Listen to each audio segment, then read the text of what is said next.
So, the title, Why You Lying? If it's drama you want, it's drama you'll get. Oh, if it's drama you want, it's drama you'll get. Okay, I'm not beefing nobody, and there's no drama, but I just know for a fact, I know for a fact that people come in when they think there's drama. Ain't that sad, right? When people think there's drama, they'll be like, yeah, yeah, like, yeah, let's go. It's on. I can hear my fan going on my computer. You guys can hear it. I can hear it. That's messed up. Anyway, it's a dynamic mic. Shouldn't pick it up too much.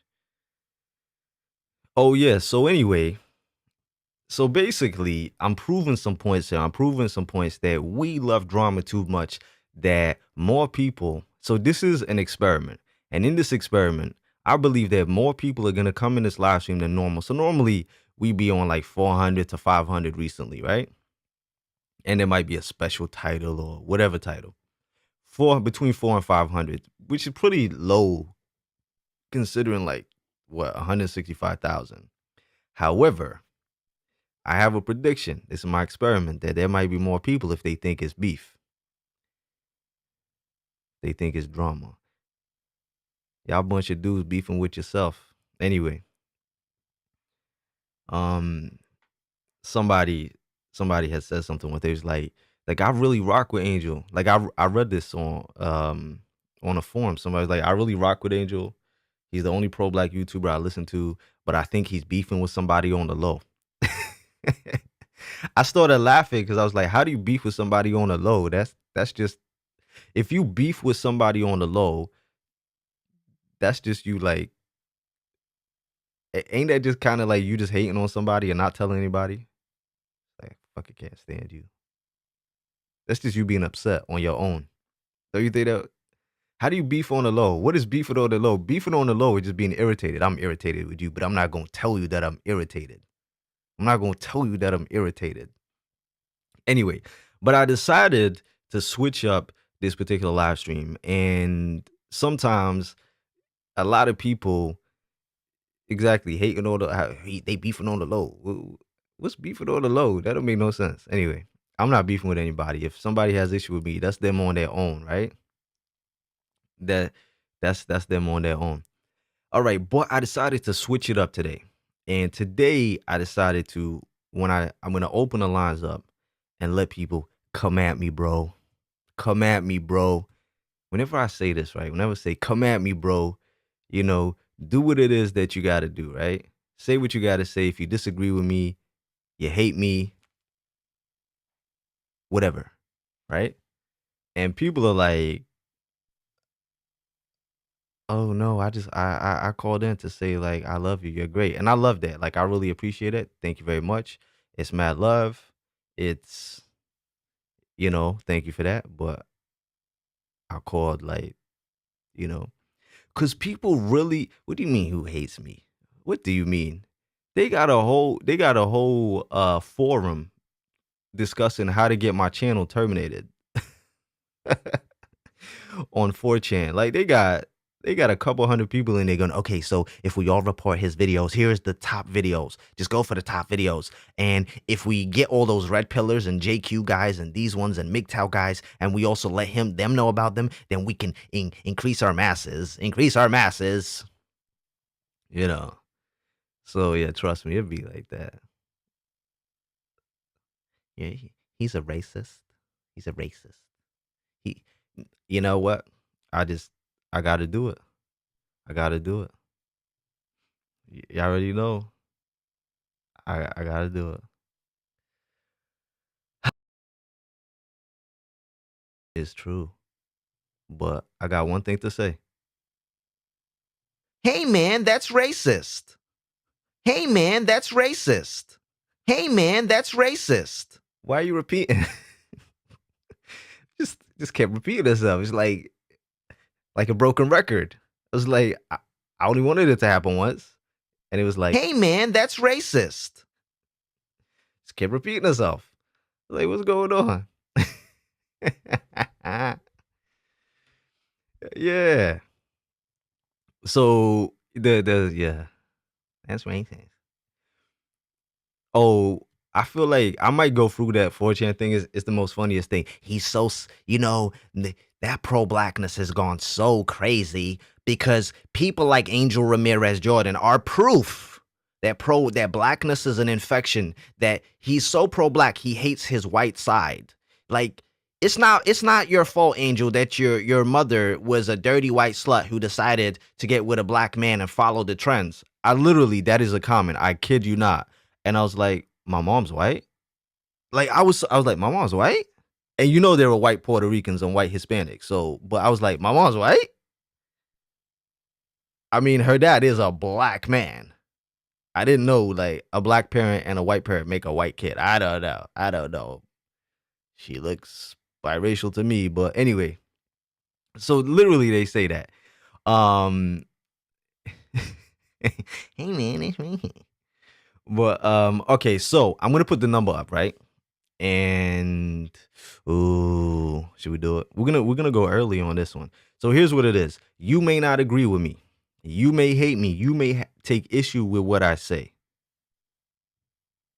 Yo, I've had my nap. Just so you know. Anyway, so if it's drama you want, it's drama you'll get. Why are you lying, right? If you got issues, here are your issues. It is what it is. Be a man about it though. Like be a man about it, or a woman. Don't be trying to call on private, because then I'm just not gonna answer the call. Because you're gonna be like, I'm gonna call on private. Well, I might. You never know. I might troll a troll. Okay. The number is on the screen. If you disagree with me, have something negative that you want to say to me, or if you'd like to debate me, Angel. It wasn't really a proper nap, but Angel, I want to debate you. I believe. Oh, there's your first mistake. Anyway, it is what it is. So the number is on the screen. You can see it. Don't ask people, yo, what's the calling number? Hey, yo, son. Hey, yo, what's the calling number? See, I'm trying to call like, and I can't get through. What's the call? Yo, what's the calling number? It's on the screen. Furthermore, if you hear me on the phone to somebody, don't ring. Don't call when I'm on the phone to somebody. If you call when I'm on the phone to somebody, guess what's going to happen? It's going to send you straight to voicemail. This is not my real number, by the way. So people thinking like they're going to get through to me after the show's done. No. So it's just for this. Call. Wait till I say, okay, thank you very much. I'm going to take a few more calls. That'll be more sensible to try and call. And then it's kind of like first come, first serve. It's like the luck of the draw. It is what it is. All right. Now, on top of that, once you do get through, whatever you're listening to this live stream on, put it on mute. Just mute it. How do I mute it? Just turn the sound down. There you go. Turn the sound down, completely down, because you'll be able to hear me on your phone, all right? Okay? It is what it is. Let me.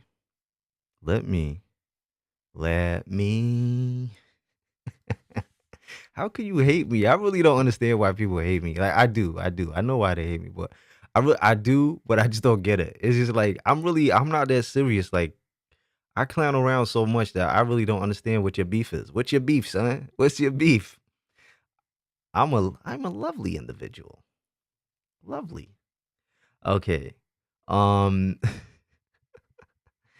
all right. Let me switch out my output so you guys can actually call me. Um and you guys can hear me. Wait. Okay, yeah. We back on. We back on. All right. The lines, ladies and gentlemen, are now officially open. Okay. They don't even have to pause it. You know what it is? Some people like to hear their voice while they're talking. They weren't here for your earlier channels. I'm answering like, what's your beef? Yo, what's your beef? Well, yeah. Say what you want. All right, son. What you want? What's your beef, son? Hi, Angel. Don't do that. Don't let me be coming on here like, yo, what's your beef? You like, hi, Angel. Cause how am I supposed to beef with that? Okay. Now I'm like Okay, yeah. hi, how are you? Yeah, no, let's beef. Let's beef. I Yeah. I don't know what. Okay, what is it? Okay. My first beef with you is the fact that you change my you change my perspective on how I see African Americans. Is that a bad And thing? Are you mad at me? no, no, Oh, that's just your first beef. listen. Okay, where are you from? I hear an accent. Very beautiful accent. Yeah, Where you from? I'm from Haiti, first of all. What? Go my Yeah, Zoe. I'm Stand up, listening my all the way Zoes. from Haiti. You're in Haiti right now? Yes, sir. Oh, that's what did they say? Sac passau? Sac I don't know. Sac passe. Sac passé. Yo, that's what I'm. Yeah. Salut. Yeah. Bonjour. I don't know. Okay, so what I wanted to get with you is that, like, I started watching your video a couple years ago, and actually, state. I came to the state to visit, and I'm not gonna lie to you. Um, my first experience dealing with Black Americans was very negative. So, which gave me a negative mindset when I went back home, because the first experience I had was actually with a guy, and the way he approached, I watched a video on YouTube, and I saw how the person was putting Black women down. And I'm not going to lie to you, that broke my heart, because in my country, like, Black men, like, they love their Black women. So it was so heartbroken to come here and to see that video. And not only that, like, I had experience in high school, and the way Black people in particular was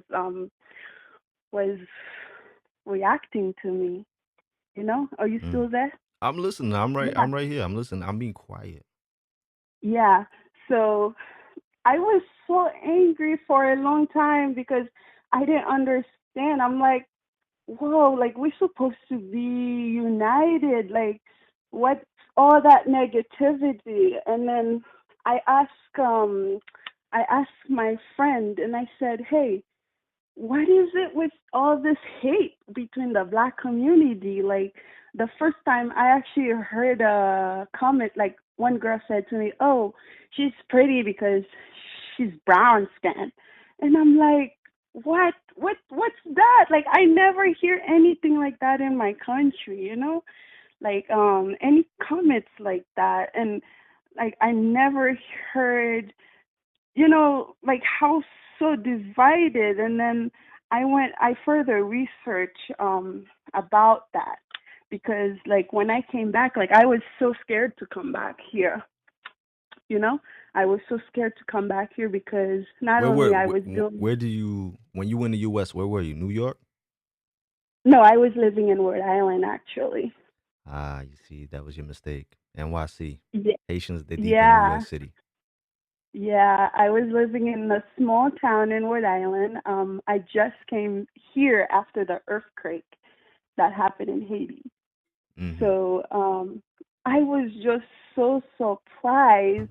And I'm not going to lie to you, for a long while, I had this hatred against African American because I was angry with them. I said, first of all, we are the same color.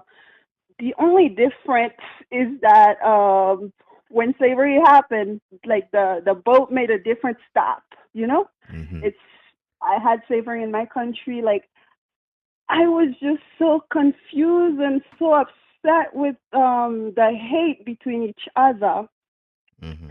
And, like, and then after a while, I went back home. I started watching your videos and just listening to your channel, and it helped me understand where that negativity was coming from. And you are so right. It's coming from the white. Like, people can be against you for telling the truth. Like, they all, like, when you tell the truth, I'm telling you, people are gonna hate you for that, and Mm. that's okay. So what? Like, fuck them. Excuse my language. Yeah. So, but Honestly, what you're doing here is important because you change my perspective. In a way, you kind of educate me, and which helped me to educate myself and honestly educate other people. Because before I would talk negative. I say, yeah, they ghetto, they this, they're that, and now it's like, no, let's step back a little. Let's look at it in a different perspective. And I'm not gonna lie to you. When I first saw that video about this black man telling how he hate black women, he will never date, I was like so angry, and I was like, that's unfair. First of all, you've never been to the Caribbean islands, never been to Africa, so you can't, like you can't Mm. judge one experience on everybody, and that kind of shifts my perspective because I'm like, well, yeah, I had a bad experience, so I can't judge everybody like that too. Yeah, I'm not gonna lie, that broke my heart as a black woman because I love my black man. I'm actually about to marry an African American. Crazy enough. That's what's up. That's what's Yeah, up. That's like what's up. cause before I was like, oh no, I'm never African American. I'm never gonna marry a black man in America because they're this and they're that, and it's like, no. And I met a black person who he's, he's the best man I ever met, and he's happened to be African American. Mm. So, so yeah, that's my beef with you for changing my perspective.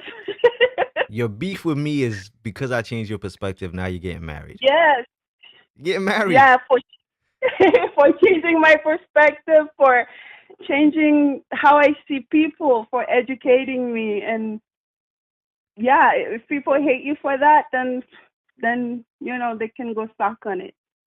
So It is. It that's is why what it is. You're right. yeah, What was your name? my name is Dorla. Dorla. Okay. Thank you, Dorla. I really Yeah, appreciate it. That's a real nice way to start. The yeah. calls. I really appreciate it. It Oh is. no, I think what a lot of people don't realize, and obviously I assume now that you realize it because you've watched, a lot of the videos. It's just a misunderstanding. It's hard for us to step out of ourselves and see each other's situations. You have Black exactly. Americans that feel that Caribbean people don't know what it's like, to go through Jim Crow or slavery, but don't realize because they haven't been educated that we had our own. We literally had our Exactly. own thing. When runaway slaves didn't get branded in the Caribbean, they got their leg cut off. So, Exactly. it was so bad that obviously the Haitians stand up. Shout out to the Haitians, Jean-Jacques Dessalines. Word. If it wasn't for Haitians, the Nanny of the Maroons wouldn't have heard about what was going on across the water and started her revolution in Jamaica, and the Gullah Geechee wouldn't have heard about and started their revolution. So all of the Mhm. things we don't realize that we are so interlinked. It was called the transatlantic slavery. It was all of us. We're the African diaspora. It's Mhm. the same way where people don't realize that what's going on in Africa, it's all by design, and what we think we know about each other is all by design. I see people in chat talking about Africans call us this or West Indians call us that, and they don't understand that. Mhm. Yeah, but African Americans say shit about Africans. African Americans say shit about West Indians. West Indians say shit about Africans. Everyone talks about each other badly and negatively, Mhm. and doesn't realize that there's that one person in the middle just pulling the strings going, haha, I can just cause this division and get them to hate each other. N- Exactly. you know, Exactly. so until Yes. we realize that we are actually fighting the exact same battle, the same war, we have the same enemy. The funny thing is, we are literally related. We are cousins and brothers and sisters, and Mhm. the amount of slavery, the testing ground for slavery was the Caribbean. Mhm. Only 5% of all enslaved Africans went directly to the US. 95% went directly to the Caribbean and South America. Then from there they Mhm. had almost like a triangular trade where they would send enslaved Jamaicans of African descent and Haitians and Puerto Ricans and Dominicans and Brazilians to the United States. We're so Mhm. interconnected that we just don't understand how interconnected we are. But the moment we realize that we are one, because as I always say, Black love is revolutionary. Black love is what ends white supremacy because black love is black unity, it's Yeah. black education, it's black money, it's black support. So as soon as we get there, you know, a united people cannot be conquered. So that's why they say divide and conquer. So the moment we Yes, stop and the you division, know, we'll be better. yeah, you know, for a while I was like, okay, I'm gonna date out of my race to see what that's like. And I'm not gonna lie to you, I hate it. I hate being someone with, not like I hate white people, because half of my family are actually white. Mm-hmm. Um, and I hated the experience. It wasn't the same. Like especially when I cook, you know, my cooking, the white guy would be like, "Oh no, it's too spicy. It's this and it's that." Compared to now my fiance, and he's like, "Oh yeah, give me that Haitian pork, girl." Mm. So like dating out of your race, that like that's not gonna fix the problem. Like, and actually what I did, I actually visit other black country. I went to Jamaica, I went to Barbados, and I'm like realizing this country have no problem. Like most of them, like there are problems going on between the blacks, but like you don't see the hate. Like I don't know if I'm making sense. Like those people genuinely enjoy each other, but it's like I only see that in America. Like I only see that in America, where it's so evident that we are so divided, which is heartbreaking. Because I was telling my fiance the other day, do you understand how strong of a nation we would be if all the black countries united together? Let's start with the Caribbean islands. If Mm. all these countries come together and created one nation, how scared, like America, you know? But Mm-hmm. that's what they're trying to do. They don't want black people to be united because they understand the power behind that. I mean, look what happened in our history. Like, let's start with Haitian history. What happened when all these black people unite and say, no, we're not going to be slaves anymore? Mm-hmm. So I'm like, imagine if all the black countries united and stop all that stupid swirl bullshit. Yeah. Like, I'm made for a black man, you know? Like, and it's crazy, even with my experience here, that did not change my perspective.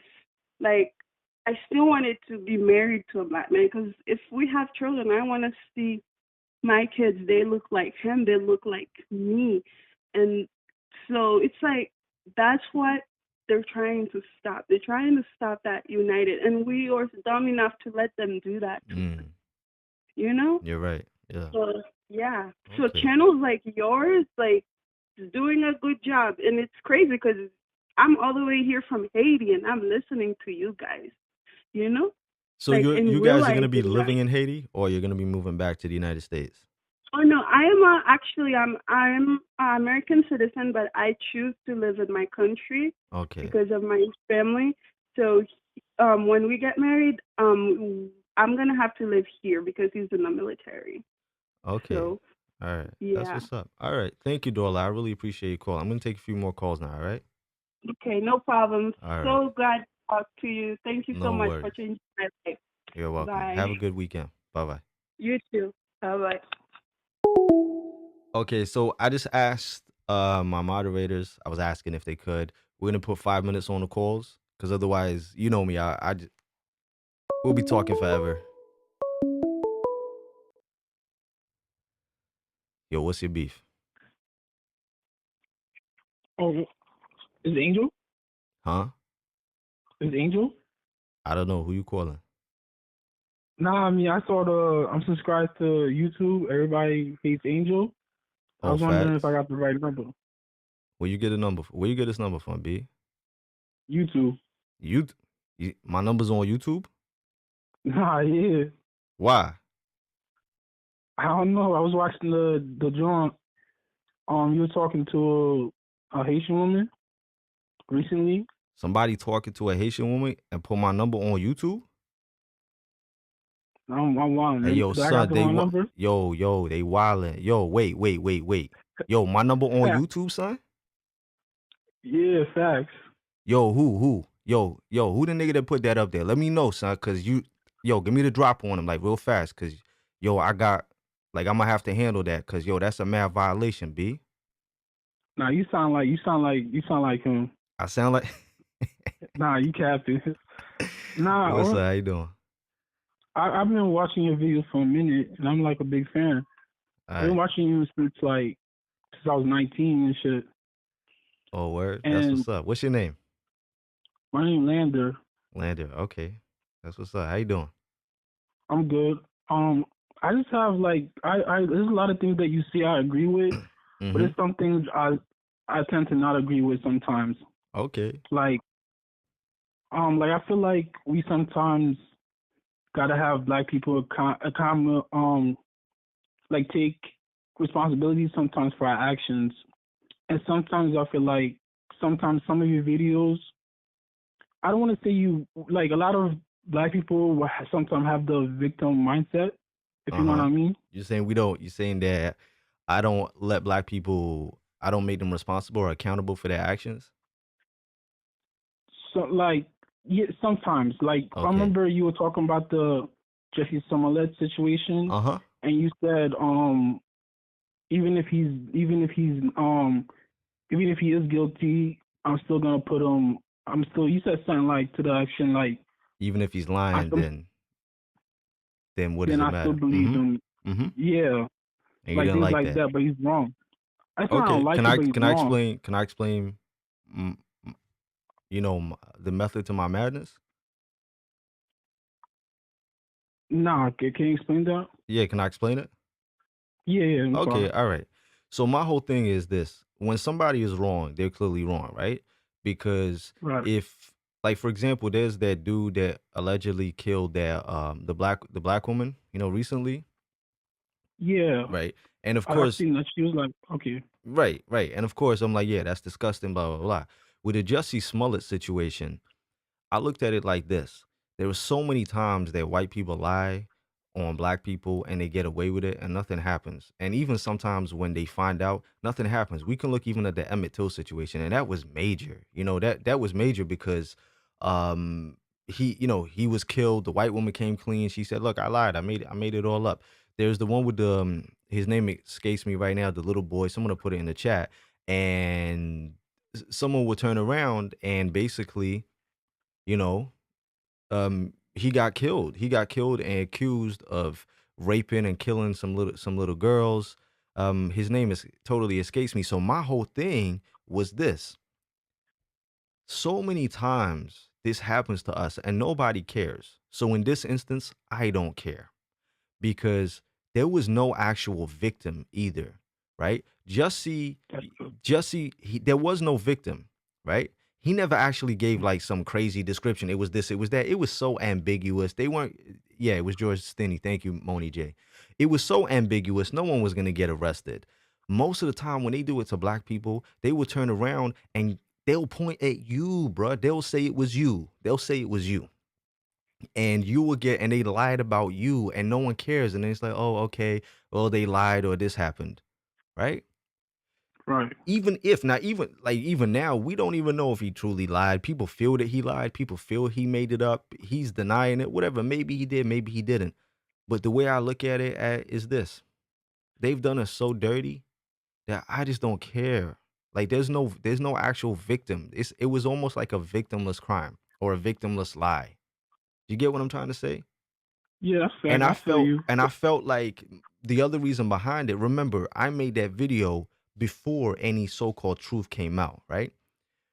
Right. Whenever a black person is accused of something, whether it be a lie or something, look how many black people turn against him.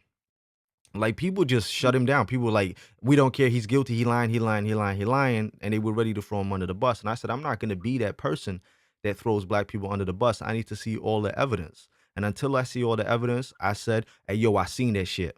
Right? Because it was a joke. Like somebody mentioned, the Central Park boys. They they lied, they accused them, they put them in a position to do jail time. Donald Trump had posters basically saying that they should be getting the death penalty and life and whatnot. That's why. Right. That's why. So Okay. I understand. Now I understand sometimes sometimes people do feel that I don't hold other people, black people accountable. Sometimes I get black men that say, "Yo, you be acting like black women can't do no wrong." Like it's all black men's fault or it's all this fault or that. And Right. that's not true. Because there are times when I would say, no, black women, you do have to do this or do that. But I also understand that it's not all black women. I don't want to be that same guy that puts everybody in the same box. When Right. white people come at me and say, oh, so you just gonna deny 13% of the population but commits 50% of the crime. Well, actually, I'm gonna go with the facts. And the facts are we don't necessarily commit 50% of the crimes. We get arrested. Funny enough, don't get arrested more than white people. White people get arrested a lot more than black people. It's just that black people get convicted more. The craziest part is you can imagine, um, let's say 10 black people get arrested for the same crime and 50 white people get arrested, all the same crime. Now, only 5 white people get convicted. But out of the 50, but out of the 10 black people, they will convict 9. That's what you call a Yeah. disparity. Something's not right there. Why are white people not getting convicted? That's why it looks like that. So when they turn around and say, you just acting like black people don't do anything wrong, I know black people do stuff wrong. I'm not going to turn around and say, do you know what? Black on black crime. What about black proximity Right. crime? You kill, you rob, you steal, you do crime closely to the vicinity that you live in. That's why trailer trash white people hurt trailer trash white people and other white people, right? It is That's simply, facts. yeah, it's simply what it is. But I do tell black people, we do, however, have to not be putting our hands on our brothers and sisters and committing crimes against our brothers and sisters because there's not enough of us out there fighting for each other and we have to fight together. So I do say that, but I'm also aware that we have to be careful and there's so much finger pointing in our community that we have to, I be have love. I be saying that, but I be getting clowned for saying that. Like people be looking at me like I'm weird. Like I be saying, I don't know, like people when I be saying like the people say I'm woke, but I just be saying the real. Mm, Like when I like my friends if they beefing with somebody, I'm like it's not that deep. And then I'm like y'all black, and then y'all shouldn't be beefing. yeah. And then niggas would be like, I mean, I'm not trying to say the N word, but like they'd be like, oh nah, like you weird and stuff like that. You know what I mean? I hear you, but you have to remember not everybody is going to be on that same mental plane that you're on. They're not going to be on the same, everyone is on a journey, everyone's on a path, and ultimately we should be all focused on getting to the exact same spot. And everybody takes their time. Remember, you look, you and I might both have to go to California, right? You might be taking a plane, I might be taking a car. One of us is going to get there before the other, you That's know? facts. That's facts. So sometimes you have to be understanding, sometimes you just have to try and reach people and teach people. And those that are going to be willing to listen are going to listen. Sometimes people say, "Oh, I'm sick and tired of talking because no one's listening." Look, I feel like that all the time. I feel like I'm sick and tired. My people ain't listening. I'm not getting, a couple 100,000 views on every video. No one's hearing me. But you know what? Even if I reach like maybe 10 people or 20 people, that's 20 people more than I reach if I say nothing. Right. So I I would feel you on advise you to that. keep doing what you're doing. Keep doing what you're doing, keep talking. Maybe one of your brothers or two of your brothers might be listening. That's true. But like it's sometimes like sometimes I'll be like I'm just gonna let them do them. You know what I mean? Hmm. Like I like your channel a lot because it opened my mind to a lot of perspective that I Yeah. never thought of. Because when I was in high school, I'm sorry I'm going all the way off subject, but like when I seen your video, then I go back in high school and I compared. Like we used to do mad ignorant stuff that I didn't understand why we did it, but when I watch your videos, explain to me like why Mm, we did it.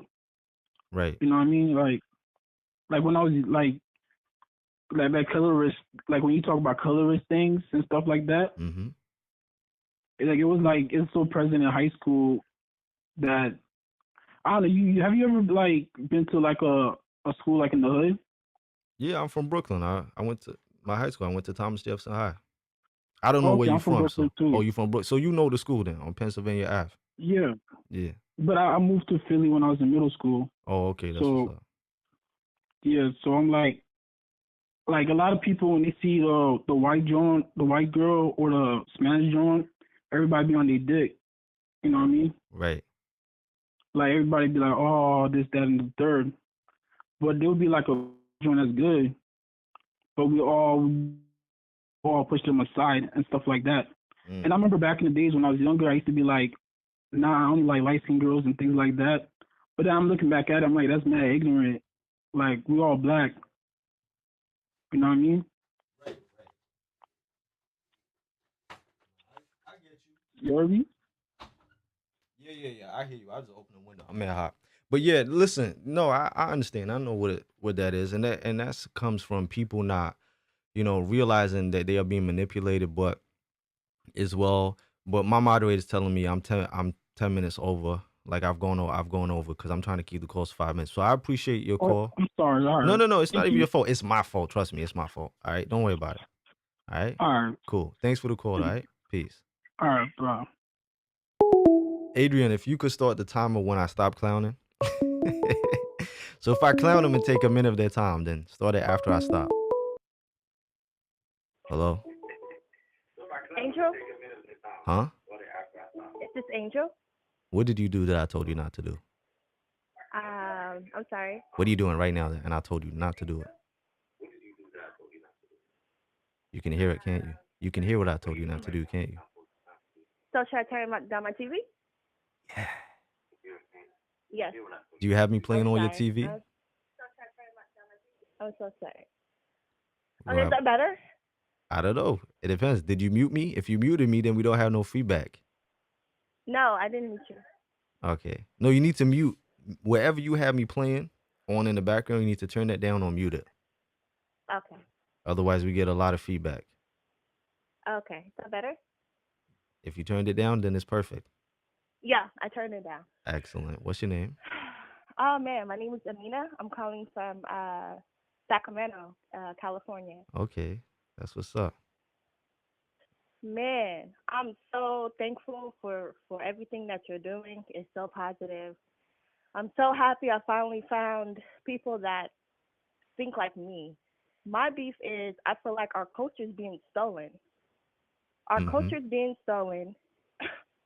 People is looking like us, talking like us, but then it's not okay for us to talk like us and look like us. Mm. For example, my daughter, she was listening to, have you heard of BTS? Oh, is it Japanese or Korean? It's Korean. Yeah, I know what you're talking about. Yeah. So basically, they're using a lot of they got popular for acting black, Mm-hmm. taking our moves, remixing our old songs and everything. But at the same time, they bleach their skin, and it just seems kind of weird to me that they're getting paid off of looking and acting like us, but then it's wrong to be us. Right. And that's very hurtful. Yeah, That yeah. it's very hurtful. And being an African American in America is crazy. Like literally, I want to get out of America because people seem to be so blind and so oblivious to what's going on. And there are good people in every race, but then there is the elephant that people don't realize what's going on. I mean, our culture is really being stolen. Our culture is being stolen. People's wearing Jordans. White women is looking like black women, getting tanned, getting their lips bigger, wearing our baby hairs, wearing our style. I remember, I'm 37. I remember when we used to wear cornrows and do our baby hairs and wear big hoop earrings. We was considered ghetto. Fast forward to 2018, 19, that's the thing to do. But still, it's still not okay to be black. I mean, you have to understand that, see, black culture, this is what people need to get. Black culture is worldwide, right? I'm talking about black culture. You have black American culture, black West Indian culture, black Latino culture, black continental African culture. and it gets stolen from everybody all over the place. For example, you have white English guys, white American guys that try to sing in patois, right? Yeah. Yeah. They'll try to imitate Jamaican artists. You have I've heard white guys imitate Afrobeat artists, you know, in African songs. We even down to, for example, Iggy Azalea, who's an Australian, rapping Mhm. like a Black American Mhm. woman. You know, Mhm. it gets imitated literally all over the place. The K-pop thing and all of that Asian, Korean, and all of that stuff. I mean, I've made a video on it when I talked about how they tried to look like black people by trying to make their hair afro, and then the music, and then this and that, how they Mhm. put on Mhm. blackface. It's one of the things, like I said once, when I as it pertained to black women primarily, I said that I asked the question. I said, why is it more profitable to be, you know, for other races of women to be a black woman than it is for black women? And that Yes. and that is like that's something that happens across the board, not even with just women, but with men. Sometimes you have men dressing Yes. up as black women and they blow up off of it. No shade to Tyler Perry, but it's the truth. You know what I'm Yes. saying? If it Yes. was a black Yes. woman that did the same skits that Tyler Perry did in the same way, she would not have been as famous as that. And that's just one Well, with particular avenue. When you yeah. have black people, see, black culture is fire, right? Mhm. I It's agree to fire. that. I love the I fact agree that to that. I- I'm an amalgamation of three cultures. Both my parents are West Indian, but my father is a Jamaican. My mother's a Puerto Rican. So I have that Afro Latino culture, have that Afro Caribbean culture, but I'm an American, so I have that Afro American culture all within me, and I Mhm. see how fire like the culture is. Other races, other groups, other ethnicities, they see that. And black people, regardless of where you are in the world, have just always been seen as cool. They've always been seen as popping. Anything that we do, anything that we touch. Y'all remember Men in Black? You remember that Yes. Men in Black scene? Yes. And Will Smith looks at Tommy Lee Jones, I think his name is, and he basically Mhm. says, you know, he didn't like the suit, and you know, he puts the suit on, and the guy's I thought you said you didn't like the suit, and he goes, the difference between me and you is I make this look good. And that's the thing. We That's make the everything thing. we touch Thing look good, good. so Yes. they wanna jump on it. And if they see that something is working for us, they're like, yo, let's jump on it. But the problem with this is it's us. We are the problem. We as Mm. black people are the problem I feel because like we allow I don't them. mean to cut you off, but I just yeah, first of all we allow them in our culture. I have you heard of Little Nas X? He was trying to branch Yeah. off into country. They would not allow that. Hmm. They would not allow that. It's hard to branch off into country if you're not white. It's Well, hard to branch off into all these other areas. yeah, this is It true. just seems like This is why we have to be everybody just in our culture. for one, country music is black music. Country music Oh is yeah, black I music, forgot. right? Yeah, All I right. watched your other But video. right, Hmm. even rock and roll is black music. However, it Yes. doesn't matter if it started off as ours. It doesn't matter. They've decided to take it now and they ran with it. And you know what? They can keep country music as trash. They can keep this new rock and roll shit as trash, right? In my opinion, some people might like it. In my opinion, however, all right, look how strict they are now that they've decided to take it and keep it and claim it as their own. They're so strict. You can't come in. You can't do anything. You can't work with it. We have to Right. be exactly the same. We're so inclusive. The reason K-pop I is so big is the know. majority of their fans are black. But you see, it's K-pop, Korean pop. I mean, we need to say African American hip hop because they're getting paid off of being black. It's like Nah, why can't we I get don't paid even off think of we being should. black? No, no. Hip hop started in the Bronx, New York City. I don't even think that we should call it African American hip hop or even African hip hop or stuff like that. Do you know why? Because then it's like we're giving them hip hop. It's like we're letting them have hip hop while we now take this, you know, Afro hip hop or something like that. No, we Mm, have to be in a position where we say, listen, to be honest, I can't relate and it's not ours and we're not listening to that. When mm. a white girl can twerk, oh my God, people go crazy. They go crazy. We've been They twerking for wild out, years. right? They They just put wild a out. name on it. When a white person can sing, they go crazy, right? Even Yes. Eminem said himself that if he was a black artist, he would not got as far as he got, you know, Can being I say white. something? Have you heard of G-Eazy? Nah, G-Eazy. nah. Okay. Oh, you haven't. Oh, so G-Eazy is a rapper from Oakland. Well, actually, he's born in Berkeley, but he's claiming Oakland. He has taken everything that rappers before him have done, but he was able to make it because he was white. Mm-hmm. Like he's always taking our lingo and all that stuff, and I don't mind. But outside of the culture, outside of rapping, he dates white women. Mm. That's an issue. Well, Like no, you're going to be in our he's culture to white. make money, He's but white. you're I not going to don't. mingle with blacks No, no, on your free I time. wouldn't care about it. I mean, he's white. He's white, but I He's guarantee getting you, paid off of. the people that push him, but the people that push him are us. Let's just keep it 100. We are the people that push it. Whenever you get a white, look at like when somebody mentioned Slim Jesus, the skinny little white boy, right? Who came on and he was like, "Yo, bang bang, running your mother's house here, and all this, right?" Who was in his music videos? A bunch of black boys. Who was pushing him? Black people who saying, "Yo, y'all gotta hear this white boy. He going off." Like it was Why do us. we do that? Why are we doing that? Because That's you know the what it is? issue. We don't have self-love in ourselves. We don't believe in ourselves because we have been programmed, conditioned, and manipulated to believe white is right. So when we do something, it's all right. But when a white person does exactly what we do, or not even close to the level that we do, we're like, oh, it's a white person do it. So automatically, we look at it like it's amazing and it's incredible because that is how we have been conditioned. That's how we've been programmed. We have been programmed. Yes, Right? yes. So yeah, but listen, let I'm ready. me let you go I'm ready because to. Okay. I gotta let you go because Thank you. It was nice I'm trying to talking to keep the you. calls low so I can get it live. But I appreciate you, and you're very right. You're very right. Keep up the good work. Keep up the good Thank you. work. I appreciate Okay. it. Bye Thank bye. you. Peace. All right. I know. I go over the time. Don't get mad at me. Don't get yeah, maybe get mad at me. She's very right. It's right.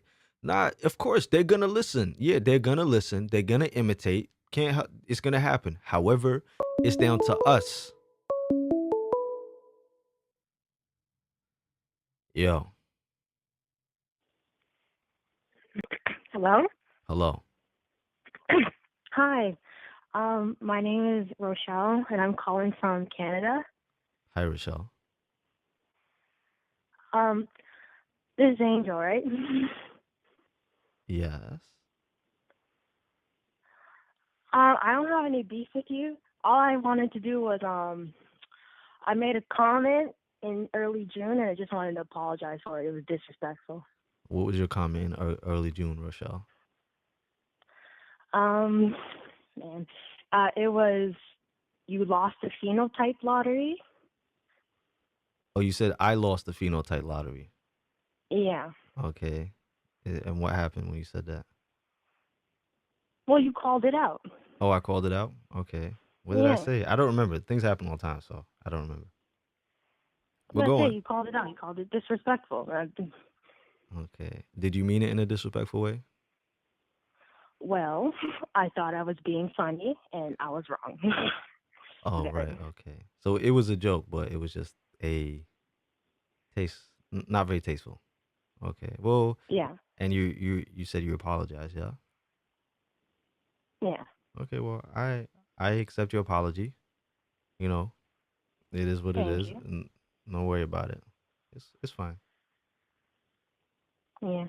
I did. I did lose the phenotype lottery. I'm pretty light skinned. I mean, I'm not that light, but I'm light skinned. It is what it is. I'm not granny dark, Yeah. but it is No, what but it is. you're black, and I did not mean to try and take that away from you or anything. It's all right. Sometimes when people make jokes and if people don't know you like that, and plus when things are getting said by text or getting typed, there's no tone behind it. It's however somebody says it, and because you Mm. deal with a lot of trolls and stuff like that, and people say, oh, you lost to the phenotype lottery, it's kind of like, oh, okay, ouch. Both my parents are light skinned, which is funny. Like, so I didn't really have the chances that I was gonna be dark skinned. I mean, it could have happened because my grandmother's dark skin, even my sister's dark skin, but it didn't happen for me. But it was more of a chance I'll be light skinned. So sometimes it might come across like it's rude. I think I kind of, remember it. But at the end of the day, like I said, you've apologized and you meant it as a joke. You thought it was a joke. Don't even sweat it. Don't even sweat it. I'm not mad. So you good. Yeah.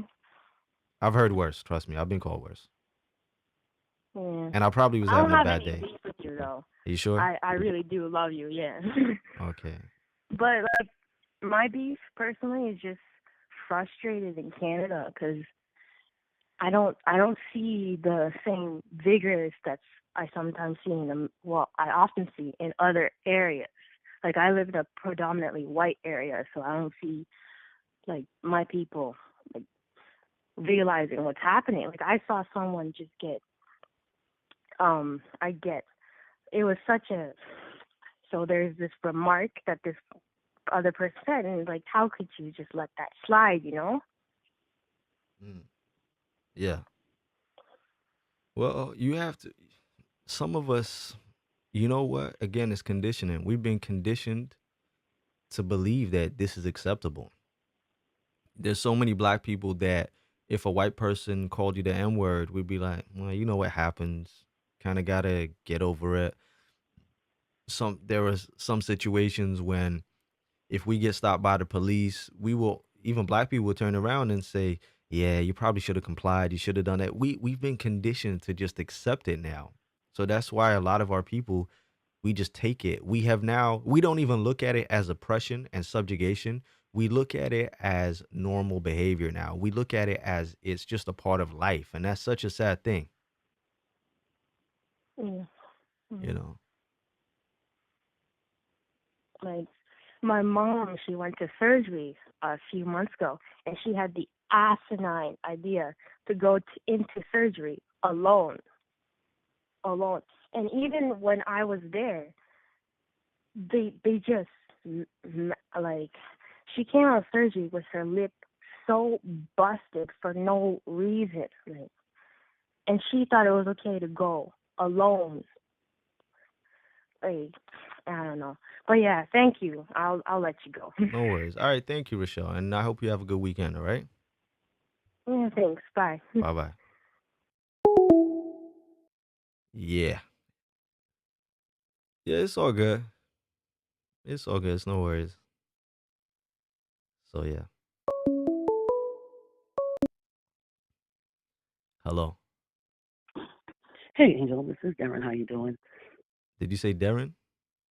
Yes, I did. Hi, Darren. I'm good. How are you? All right.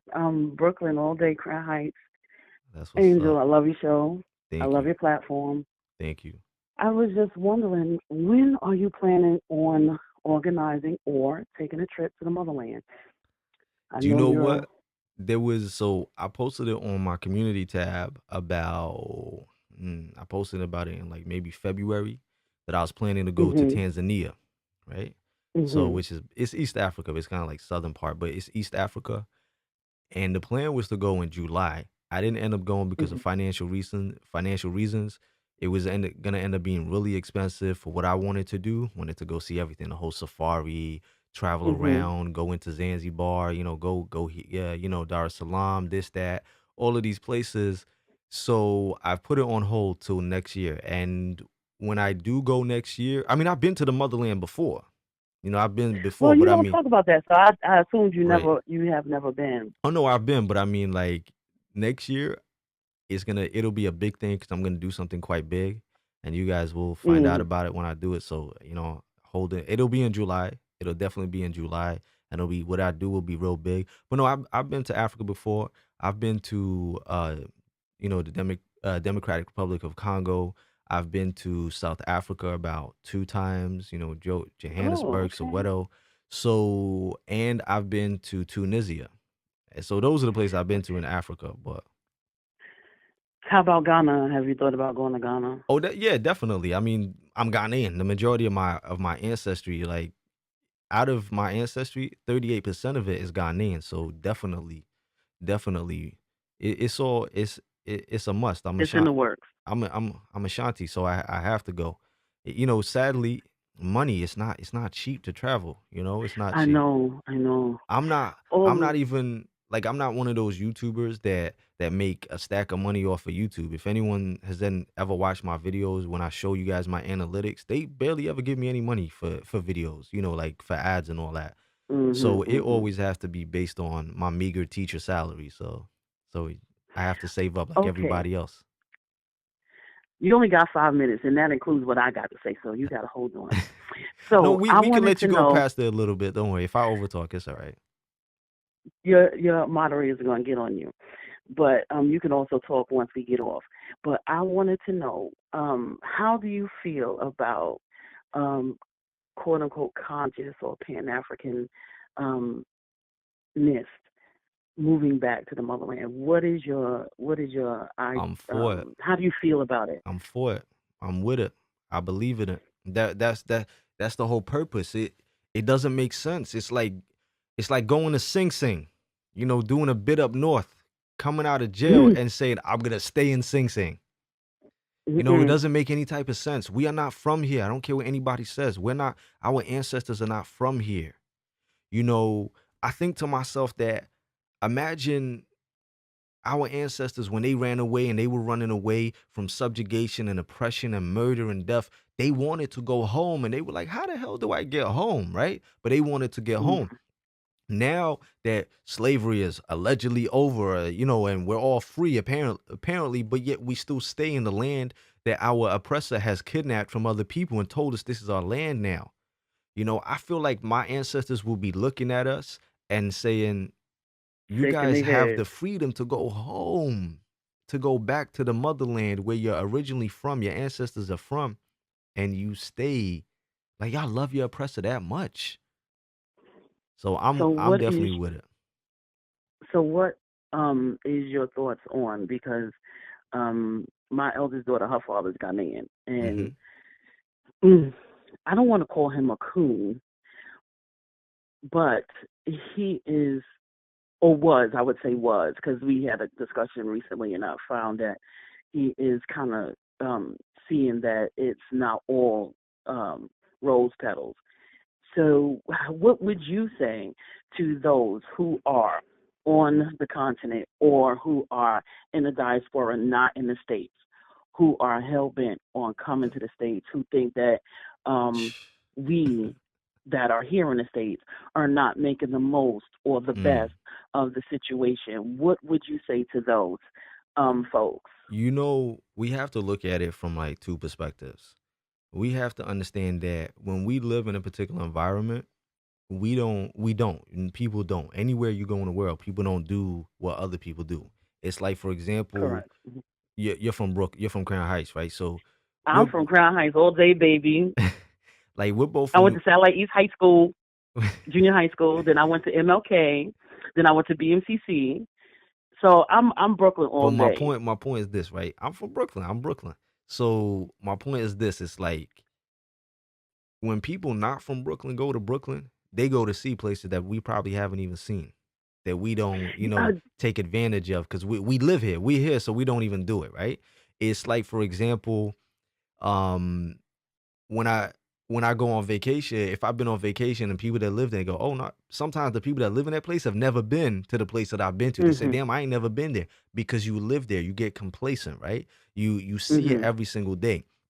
When there is people that are not from the United States and they see what is on offer in the United States, because they worked so hard to get there, they're gonna go as hard as they possibly can to try and get as much as what they think they can get, out of it. Now, of course, we can do that, but it is a little bit more difficult for us because there are certain things that are specific to say to, immigrants. There are things that are specific to other, other ethnic groups and even religions. But I would tell those people that, you see, it's about us as well as black people. If they see us trying to go home, they'll be like, why?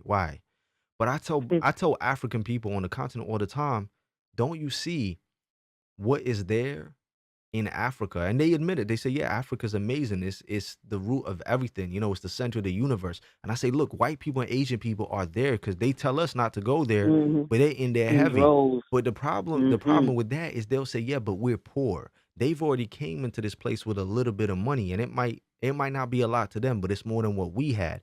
So some people, some African people, their purpose is to go make money outside of Africa and then come back into Africa and mhm. invest it. Now, that may be the purpose, but some people, they get lost along the way and forget their reason and their purpose, and then they become westernized. you know, and then they forget about what their original plan was. But our focus has to be, come on, Marcus Garvey. I'm a Garveyite. Mhm. Marcus Garvey's Me whole too. back to Africa. Yeah, and you saw what they did. And even if you look at what's happening now, look at what's happening now. Ever since that Pan-Africanism movement came about and more people are being pro-African and talking about, going to Africa, investing money in Africa, working with African people, uniting, all of a sudden you got people saying, yo, we not from Africa, we're Aboriginally, we were always here. No, we're Moors, and America is Morocco, and, don't do this and don't do that. And come on.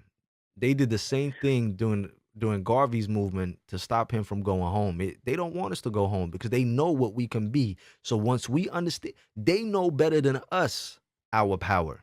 We just have to know it. Yes, we just have to know it.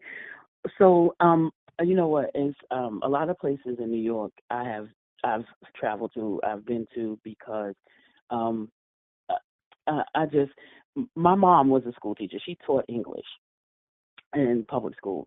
So you being a teacher, you could probably understand that there was um, a lot of other patients. My kids that coming in, there's a lot of other kids who their parents didn't know, so they don't know. Mm, Me myself, my mom, she taught me a lot. Like I used to go, I knew all the free days for the museums, all the they used to have Family First on the first Friday every month at the Brooklyn Museum. hmm The Brooklyn Children's Museum was a permanent stomping ground of mine. But I think that we, particularly African Americans, we have got to, one, teach ourselves outside of what we learn in school, and two, and we have to pass it along Definitely. to our children Definitely. because we have a tendency not to do that. Also, I want to invite you to come to North Carolina because that's where I currently live. Don't ask Okay. me, long story for another days. I would like to invite you to come to North Carolina.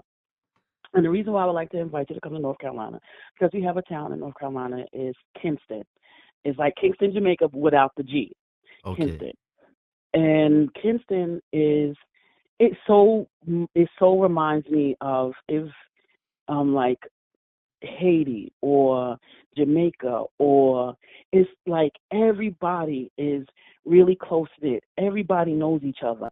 I had one guy, he told me, he said, yeah, I won't date nobody from Kinston because they're probably my cousin. But it is 70% African American. hmm But they don't have any concept of life outside of one, Kinston. Two, I had one girl told me I ain't never been outside of Eastern North Carolina in my life. hmm And Eastern North Carolina ain't that big. And they, the, like even the education system down here, you would be surprised how backwards or how slow or how even put it this way, before I moved here, I looked for a place that had address that would put me in the middle of the best school districts for all three schoolings because I had one in high school, one in junior high, and one in elementary. hmm When I got down here and I found a place we moved, my kids, one went to high school, one went to the elementary, and one went to the junior high school. My high schooler and my junior high schooler told me, Mommy, they're behind. The stuff that they learning now, I learned last year and the year before. And these are the top rated schools in this county.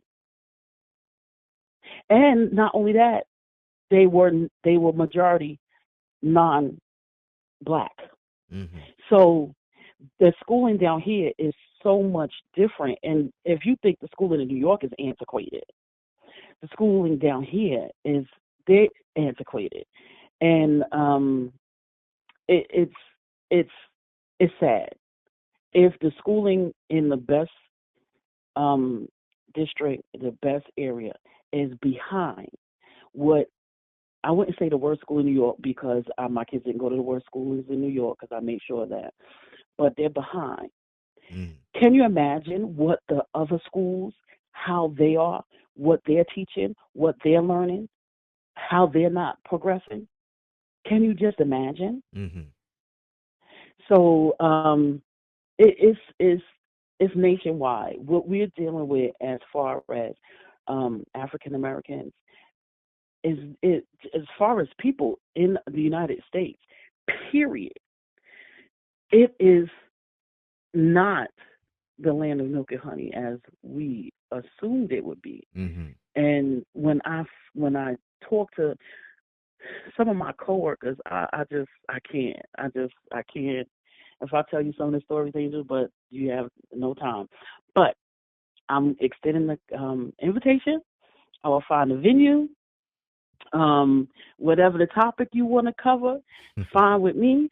Just let me know. And one other thing before I go, because we only got 2 seconds left. Mm-hmm. What are your thoughts on Dr. Umar Johnson? Now, I've heard you speak on him in little increments, but I haven't got the full gist.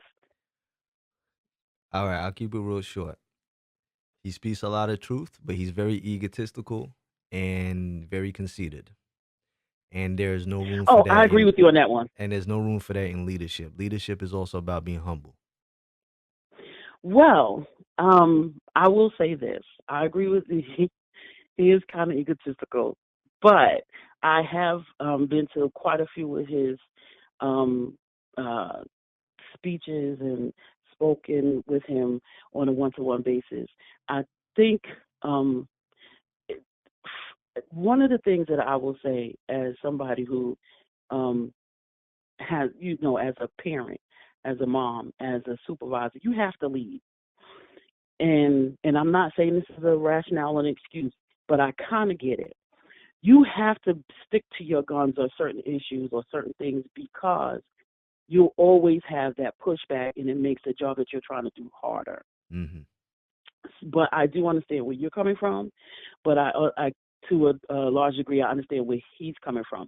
And the only reason why I ask is I like you guys both. I really do like you guys both. I don't have no drama with him. I know you don't have one, but I just, it's like when you like two people. When you like two people, it's just like you have two friends. You want them to get along, even though you get along with them. You want them to get along with each other. He doesn't even know I exist, so it ain't nothing on me. So I don't think. I think that's what you think, but I don't think that's the case. Well, he shared one of my posts once, but that's about it. But my moderator is telling me, Tom, you're really great. Thanks for and I'm gonna inbox you my information. And like I said, invitation open. I appreciate the invitation. Thank you. Enjoy your weekend, all right? Peace. I know it's my fault. It's my fault. Nobody gets to say next caller other than me. My mods can tell me time. Hello. Hi, Angel. Hi. I bumped. I follow you, and I just bumped into this live, and with my son sitting at home. I'm a mother, and I'm originally from Africa. I'm from Southern Africa, and I moved here with my husband, just the two of us. I think about 5 or 6 years ago. Yeah, and I think it's like any other person who's never been to America, we kind of living in Africa or in Zambia, originally where I come from, we kind of just romanticize America. And and when I got here, I was just kind of in shock. I was just in shock that it was not as I expected. Right. And eventually, even though I did not have an idea of everything else that was going on. I saw people that looked like me, but at a place of work, we wouldn't get along, And so we have those little things, but I eventually, I've kind of just struggled with it. Mm-hmm. That how come we cannot find it. For me, I will not speak for everybody else, but I feel like, like somebody who's coming from Africa, from Zambia originally, I'm sure some people get along, and somebody who is from here, an African American, we don't have that I guess that sisterhood or brotherhood, that kind of thing that people get along. I don't know if we're friends, but that's how it comes out to me, as if we're different but the same. We look the same, but you know. So Right. I want to know. I don't. I only learned about being. I've started liking my country because of the education that I get from listening to, let's say, programs like you. It's not like just coming from Africa, I know all these. I didn't even appreciate most of the things that I have back in the country. So a lot of things I'm learning about them, and I'm starting to like them. Right. And all that. So I don't know. Can you just say something about? I want Well, I it have a to video. look I have a video yeah, called Africans versus African Americans. And it explains that although we are the same people, genetically, we yeah, have been separated for so many, for hundreds of years now. And culturally, we have become different. I mean, there's little similarities. I'm sure as an African woman, you see certain similarities in foods or yeah, music and things like that. But yeah. we have also been so divided. You have to remember that Europeans told African Americans that, Africans sold them and Africans don't like them and Africa is dirty and, African people are this and that. And then on the other side, the Europeans are telling, African people that African Americans are criminals and that they hate you and they have no culture and this and that. That's right. So before we even meet each other, we already have like a bit of a drama with each other. Um we already have animosity that's been created by somebody else. It's kind of like a playground situation, where a little kid is going around, causing, discourse between us and drama between us. So Mm, it's not really either one of our fault, but what it is, it's about understanding that they're trying to manipulate again, I repeat it, it's divide and conquer. It's just complete divide and conquer. Because the reality is that when they talk about Africa, African people from the continent right. selling you know descendants of enslaved Africans, it wasn't as clear cut as that. It didn't work like that. They didn't sell their own people. There was a lot of kidnapping, there was a lot of murdering coming from the Europeans.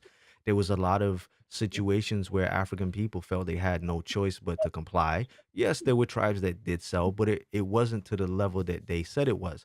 Africa is not this negative place, this negative continent where everyone's poor and it's all dirty and it's disgust. It's not No, of like that.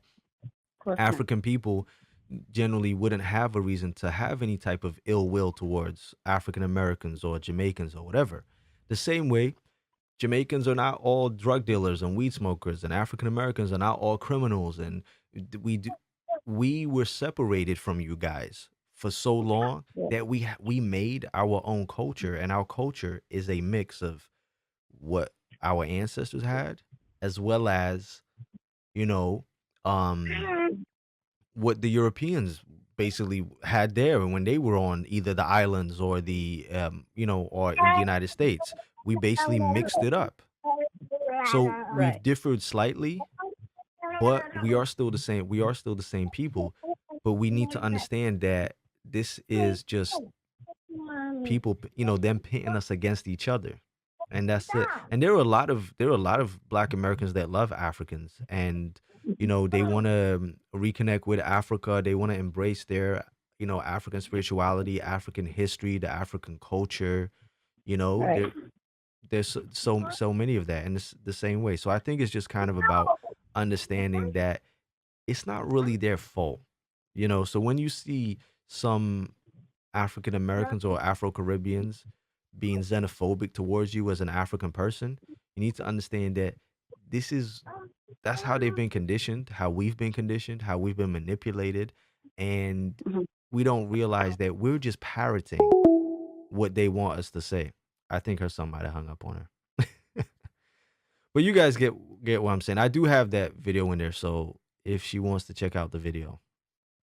So, But yes, something's going on with my mic. I don't know if it's anyway. Hello. Hello, is this Angel? Huh? Hello. Hello? Hello, can you hear me? Huh? Yeah, so Who's my this? beef, this is Yasmin You got beef? from California. Yeah. Why you got beef? My Who beef you got beef with? is I have beef with Who? I'm mixed and Go on. I'm mixed with Arabic and black. My mom is black and my dad is Arab and What race I is Arabic? Arabic is like Yemeni, Middle Eastern, What, that side. I don't understand. Like I'm confused Well, because I'm you said Arabic's not a race. It's a culture. he's Arabian and It's he's not a race. Yemeni. So is he white? Is he black? Is he what is he? He's Middle Eastern. That's not a race. I'm not being facetious or like I'm actually just trying to explain to you. So Arabic, you said he's Yemeni? Hello? Hello? Yeah, you said he's from Yemen? Yeah, Have you ever been to Yemen? I haven't. No. Okay. Well, in Yemen there are black Yemeni as well as white Yemeni, like white. And there are also the Yemeni that kind of look like they're Indian looking, and then the Yemeni people that look like you're what they refer to as a generic Indo-Caucasian. Yeah. So I Well, assu- my beef is I'm not accepted by that half. I'm only accepted by the African American half, okay. and it's upsetting because I also have a friend who's mixed with Asian, and the Asians do the same thing with her. Like they don't accept her, Mm-hmm. and I don't understand. Like I'm confused. Okay. So your dad's Yemeni and your mom's African American, Yeah. and the Yemeni community they don't Don't accept me at all. they don't At accept all. you when they see you or when they find out that you're half black. When they don't accept me when they find out that I'm half Arabic. Uh, Well, because when you see me, you obviously you can tell I'm black. I okay. look African American. Uh-huh. But when I try to get in contact with my other half or associate with my other half, I'm rejected. Mm-hmm. And it's just confusing because like my dad is Arabic, I have my grandma, my grandfather is Arabic. I have family that's Mm. Arabic, but I'm not accepted in the Arabic community. From my And also from my best friend is like that too with the right. Asian side. So from my understanding, like the Arabic community are pretty like close knit, and Middle Eastern Arabs don't really like North Africans. They're not too cool with that because they see North Africans as not being pure. Because some of them are black and some of them are mixed with black Africans and some of them aren't. There's a lot of racism in the Arabic community, a lot, and I'm just gonna keep it 100 with you. The reason that they Yeah, don't I know. I the reason they don't experienced it. accept you is because they don't like black people, and there are black Arabs, right? That's why I said it's not a race. There are straight up black Arabs, been there since day one. They're Arab, they're black, and some of them won't even claim their blackness because they were like, no, no, no, no, we're not black, we're not black. Some will. Some will say they're Afro Arabs. They're Arabs of African descent, and it's because there's a lot of racism. That's why they don't. Asia, let's keep it 100. Let's keep it 100s, right? Asian people don't really like black people. Yes, some Asian people in the West they do. Some are cool with it, because they grew up around us and whatnot. But Asia, and I'm talking about all over Asia. Like we're talking about India, Pakistan, China, Korea, Japan, Nepal. There's a lot of anti-blackness there. Even when you go to the Philippines, they have black Filipinos who are indigenous to the Philippines, and they're an oppressed group, you know? So you I don't know like the politics behind it. I just know that my mom and dad made me, and here I am. So I'm the aftermath. I'm the what product. what do you identify as? Do you identify as both or you identify as black? I want to identify as both, but I mostly identify as African American because Okay. that's what I mean. Like Are you my dad is Arab, but he's Americanized. okay? So Are you Muslim? my dad is Muslim. My mom is not Muslim. Are you Muslim? I'm not Muslim. No. Okay. this is what I say to you, okay? You can culturally, it's not what you identify as in terms of like your race. You are what you are, right? If you see yourself as black, you're black, right? If you see yourself as black and Indo-Caucasian, because there's no such thing as the Arabic race, then that's what you are. Culturally, you can practice the Arabic culture. Nobody can stop you. Nobody at all. Now, I'm gonna be 100 with you. Maybe, do you speak Arabic? No, There you I need go. to learn. If you spoke Arabic, they would actually probably accept you a little bit more. I'm not saying that they'll accept you 100%, but they will accept you a little bit more, right? Mm. And it's So just so crazy because I don't mean to cut you off, but blacks we accept people so much easier. because we recognize our own. Yeah. We recognize our Yeah. own, and it's this look, I'm half Puerto Rican, right? Although my mother is a biracial Puerto Rican, a lot of Puerto Ricans don't accept me because I don't speak no Spanish. They were like, "What kind of Puerto Rican don't speak Spanish?" I'm like, I really don't give a shit because to me, I'm Ghanaian. Like I'm what my ancestors are. I don't care about any new shit, right? Mhm. But they will they will accept you more. Now I'm not saying they'll accept you 100, but they'll accept you more if you learn the language. The same as I knew this girl. She was Japanese and Jamaican. Right? Mhm. She spoke Japanese, fluent Japanese, and there were Japanese people that were racist towards her and didn't like her, but there were Japanese people that accepted her because she could speak the language and knew the culture. So Mm. that's what I would say. I would say that yes, there's a lot of racism, in these areas and anti-blackness. However, you're not part of their religion. Most of them are Islamic, and you don't speak Arabic. So that's gonna put you in a position where you're going to be seen as an outsider. Mm. You Which is know, so sad because I'm not. I mean, I didn't ask to be mixed. right? I'm just here. But to them, they don't see But you as a part of them because you can't even speak the language that they speak. That's how they see it. yeah, with my dad, he doesn't. I don't know. He does. He never taught me. Mm, I don't know. It just seems like he's ashamed of his culture too. Like because my dad told me that he came over here when he was 17. He's been here like ever since, and so he's Americanized, right? He hang mm-hmm. around blacks or whatever, and I just never learned Arabic. And when I tried to mingle with other Arabic females, like at my school, I'm just completely rejected. But I get what you're saying. So if I learn Yeah, Arabic, maybe I will be able to communicate with them better, huh? I guarantee you that, like I said, not all of them will accept you, but you'd be accepted more. But you Okay, you have sounds to good. understand, and I want you to get this straight. There are black Arabs, and like Arab is a culture, okay? It's a culture because if you if you look at just go into Google and type in black Arabs, and you'll see Hmm. Arabic people who are black. Type in white Arabs, you'll see Arabic people that are white. I know that when you So say is there a beef between black Arabs and white Arabs? Um, from my understanding, yes, there's racism towards that. You have Arabs that enslave, non-black Arabs that enslave black Arabs and have done, right? This Yeah. happens, and it's still happening today. With what you need to grasp as well is that I know when you say that your dad's Arab, you're talking about that. And it's not that I want to be accepted. I can't be my other side. I'm Arabic and black. Why do I just have to be black?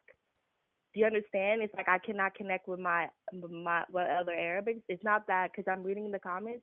It's not that I want to be accepted. It's like Don't worry about that's a reading the born comments. Don't worry about that's a reading the born comments. right. Don't worry about reading the comments. Ignore the comments. All right? Don't worry about them. So my thing is when people say that someone is part of the Arabic race, normally what they mean is they normally talking. It's like when someone says, "Oh, Hispanics a race or Latinos a race." They're talking about the generic average looking Hispanic or average looking Latino. The same way you're talking about that average looking, Arab, like Aladdin type shit, right? I get what you mean, but again, that's not even a race, and they're actually part of the Caucasian race. The ones that look like that, like the average ones, are part of the Mhm. Caucasian race. See, Yeah. Caucasoid, this is a great tool to learn. All white people are Caucasian, but not all Caucasians are white. Right. Okay. Right. So they, like people from India and Pakistan, they're classed as Caucasoid, but they're classed as Indo-Caucasian, right? Because they have, it's to do with skull shape and whatnot. So Arabs is not a race. Okay. But don't even, like I said, don't even sweat it. Don't even sweat it. You know, and if they don't accept you, they don't accept you. But I understand it's a cultural thing. You want to embrace, you know, that part of your culture. You know, and there's nothing wrong with you wanting to embrace that part of your culture, all right? Okay. Thanks. Good talking to you. You too. Bye Okay. Bye. bye. You guys need to be nicer in the chat because people are looking and they are reading and it throws them off. So just be nice because it could be you. It could be you on the phone and somebody could be telling you to shut up or telling you you're an idiot or something like that. And it's not cool, all right? Okay. I have my window open and it's picking up the wind and I can't close it because it's too hot in here. I don't know. So anyway, but yes, I have a video talking about what race are North Africans, and that will enlighten the sister about the Arabic race aspect, which is not a race. So hopefully she'll check that out. Hopefully. Hopefully. So yeah. The number, ladies and gentlemen, is on the screen. All right.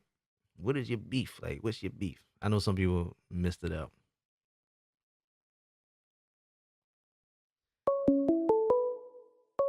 Why are people calling me on private? And I'm gonna clown somebody calling me on private. Call from Nibel. To accept, press 1. To send a voicemail, press 2. Hello. Hello?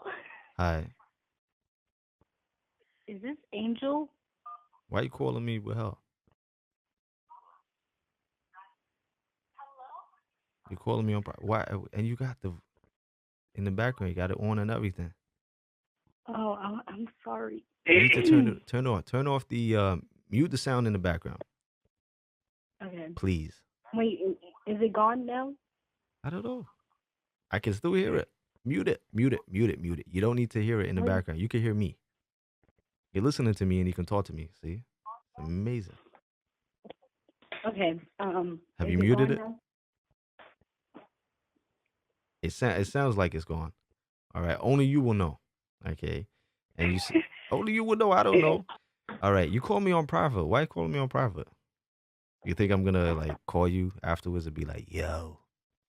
Maybe I'm gonna prank call you afterwards. Can you imagine that? All right. What did you say your name is? Nilo? My name's Nibel, but you can call me Naya. Naya. Okay. How do you say your name? Nibo?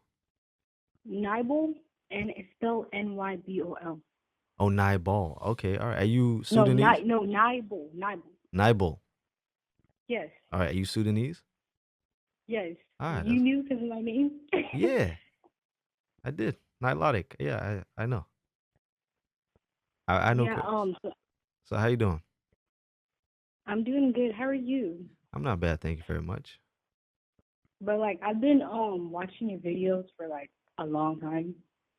Like yeah, I've always been into like pro black and like I've always been interested and always wanted to know like more of my history and stuff. But when like growing up, because I do live in the States, but like I always try to explain to like African Americans, you know, your ancestors are from Africa, and like I would just hate, not all of them because I don't like generalizing people, but I would just hate like how like some of them would like they would just be what's it called?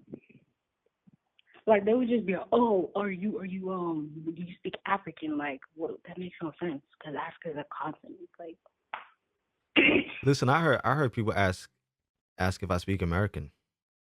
So stupidity is everywhere. Trust me, stupidity is definitely everywhere.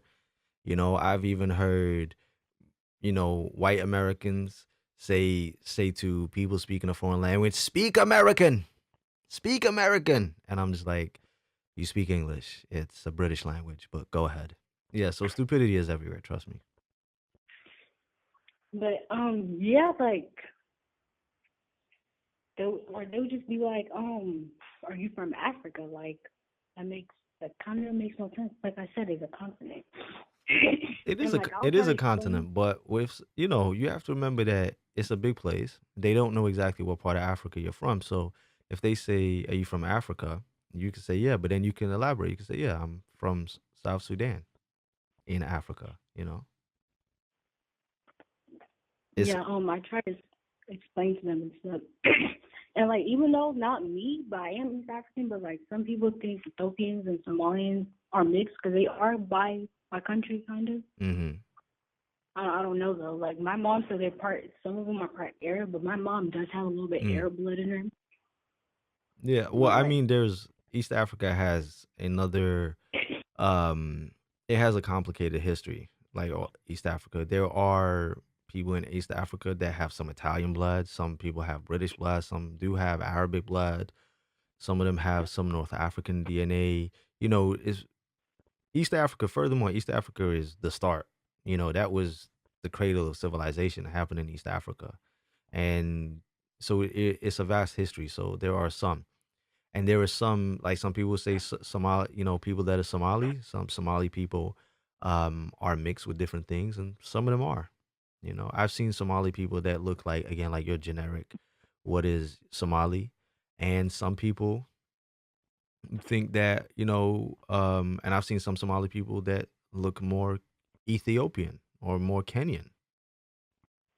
I know, but like in my opinion, I would say East Africans, they're like African Americans, they're more mixed than East African. But like since they have like a West African phenotype, Mm-hmm. usually they think that they're just African American. Right. Well, yeah, like I said, Africa's what, 54 countries? So not everyone in Africa looks the same. People from different people in East Africa look different.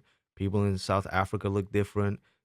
People who in West Africa look different. Central Africa look different. There are even people in South Africa, different groups and tribes that look different within South Africa and within East Africa. It's a large continent. It's huge. All the phenotypes came from Africa, so that's why a lot of people look different.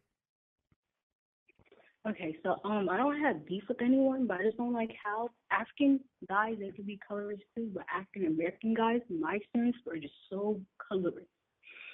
Like it's really sad because like the self hate, like you can like clearly see it.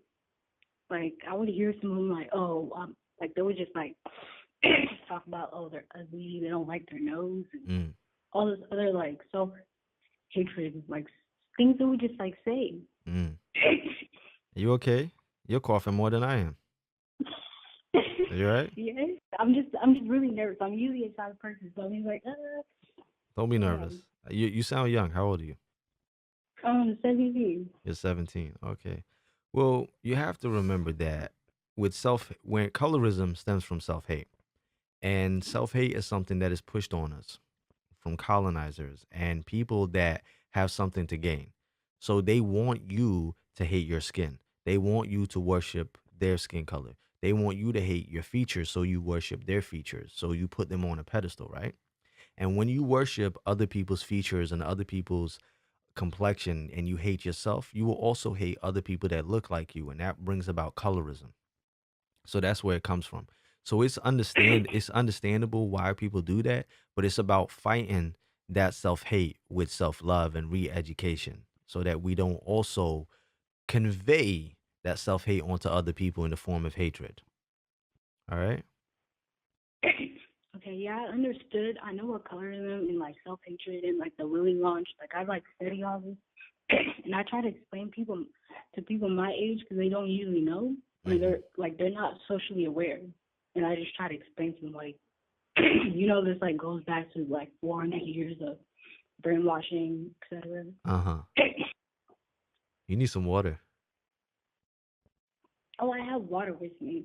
Okay. All right. Well, I appreciate you calling because I'm trying to keep the calls quicker because I'm terrible. But thank you very much. Call in again next time. I do more calls. I'm gonna have stuff more structured though. All right. So I appreciate your call. Okay. Thank you very much, Thank my you. sister. Peace. You guys thought I was bad for coughing and clearing my throat while I'm live. That wasn't me once. Just so people know, not once was that me clearing my throat. Not once. Not once. I had to let you guys. I was like, it's not me though. It's not me, because I know you guys are like, there's Angel going, but it wasn't me.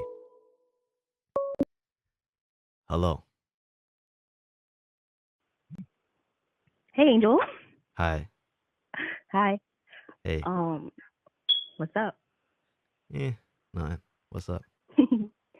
My beef is like when people say if someone's from Africa, they're born in Africa and they move here, right? They're like, oh, you don't know what it's like to be a black man or black woman in America, so you're not. I don't see you as equal. Like, how do you feel about that? You talking about African Americans telling continental Africans that have lived here all their life that they don't know what it's like to be a black person in America? Yeah, that just irritates me a Yeah, lot. that sounds stupid, because they've basically lived their whole life as an American. They are an American. It's, for example, if your parents are Jamaican and you moved to the Mhm. United States at the age of 1, and you've been here Mhm. since then, and you're in your 30s, you get treated by society as a black American. Because Mhm. because if you don't have an accent, people will assume you're just an American. My friend, she's Liberian, and she was actually Mhm. born in the United States. Her parents are Liberian. Both of them are Liberian. They moved to the United States. She was born in she's born in Harlem, in New Mhm. York City. She's raised as she gets judged as a black American woman. She knows what it's like to be a black American woman. She does obviously let people know that she is a black American woman, but she also knows that she's Liberian, you know? Yeah. Mhm. So I think it is, Yeah. but that is, you have to understand that xenophobia. Xenophobia is this Mhm. thing that I'm gonna So irritating. Tanner's gonna jump on me. So there's a thing known as pedagogy of the oppressed, right? It's a book by Paulo Freire. It's an Mhm. amazing book, right? Mhm. Mhm. And he talks about when the oppressed become the oppressors. Now, sadly, and this happens everywhere, but some people, they look for other people to oppress and bully and knock down in an oppressive manner so that they can feel better about themselves, so they can be Mhm. close to the people that oppress them.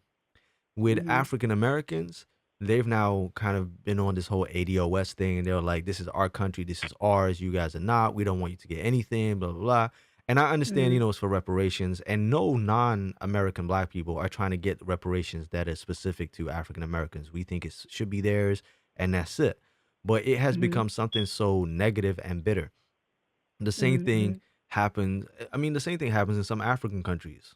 You know, you've got, even in South Africa, there's racism towards Nigerians in South Africa. Mhm. You've got it, Nigeria and Ghana, for example. They had a whole beef. They kicked the Ghanaians out of Nigeria. Ghana go home bags, told them to get out. All of these things. We This is something that we have to move out the way and start to understand that this is as bad as racism. When you hate Mhm. somebody or dislike somebody because of their nationality, and it's strange for us as black people when these people are our ancestors. Mhm. Not the but we share the same ancestors. It's crazy. It's just like, but It is crazy. we are African. But then again, I've heard African people.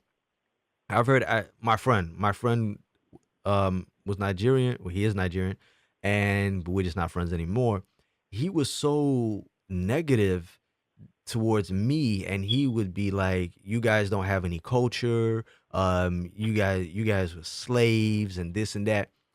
And the funny thing is, he would get negative comments from white people, and in turn would be negative towards Black Americans or Black West Indians, And that's right? my thing too, because I've heard people say, like, you're normally white people say this all the time, like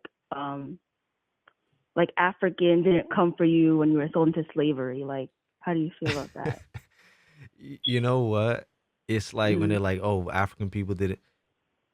The Yeah. transatlantic slave trade was so complicated and involved so many countries Mhm. across Mhm. Africa. and so many countries across Europe and so many countries within the Americas, all of the Americas. It's like, okay, which country goes for who? You know, who's coming for whose people? Or is Ghana at that time? Are they gonna wage war against groups Yeah. of people that That have now are become already the most that are powerful groups on the planet, right? yeah. And You they're already in Africa, like putting their colonies in there. So like if exactly. African people wanted to, how are you going to go and save your people? What some people don't realize is while the transatlantic slave trade was going on, there was plantations in different places in Africa. They were enslaving indigenous Africans, continental Africans on their own land. You know, a good example of this is the Belgians, you know, King Leopold in Congo.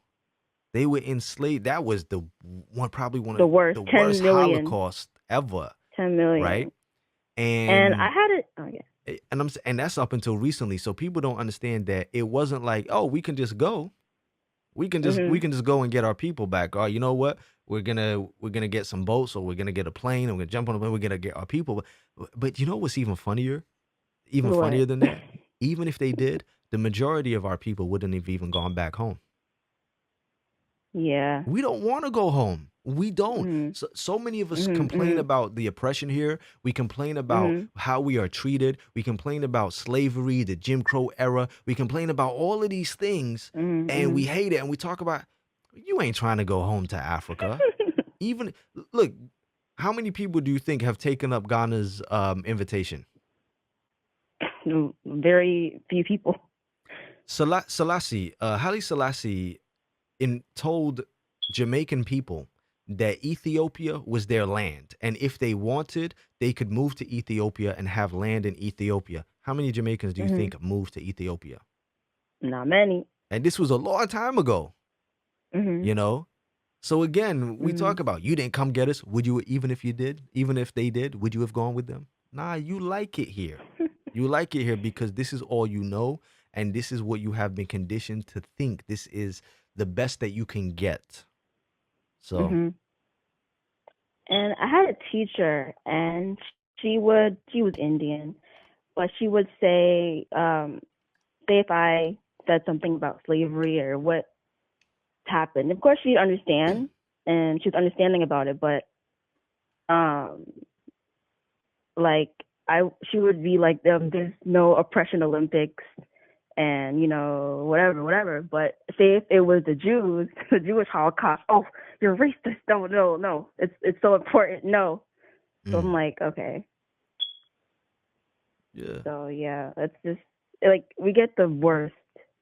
Like slavery, get the worst. Like everyone wants us to forget about it. Yeah, they do. I mean, like I post stuff all the time that lets people know that some things, some really bad things are happening right now on our doorstep. So, and even right now, so it's not over. It's definitely not over. They've just got really good at hiding it and covering it in a different way. All right. And now I hear they're trying to change the textbooks, saying that we were here, we wanted to be here. Oh, yeah, immigrants. Yeah. They're saying African people were immigrants and they migrated out here because the concept of slavery is just, white people want to be the victors of history and the victims. So it's such a horrific thing that they don't want to teach these kids that basically that white people are demonic in their actions during that period in that time. What people, well, it is what it is. But as long as I'm around and there's people like me around, they can change and hide whatever they want. We're gonna keep putting out the truth and letting people know. So, all right. Let me let you go. Let me get a few more calls in. All right. All right. All right. Thank you. Peace. Bye-bye. Peace. Bye.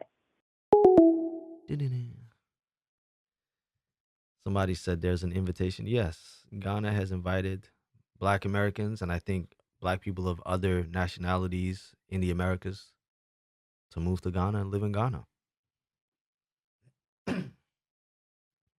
So yes.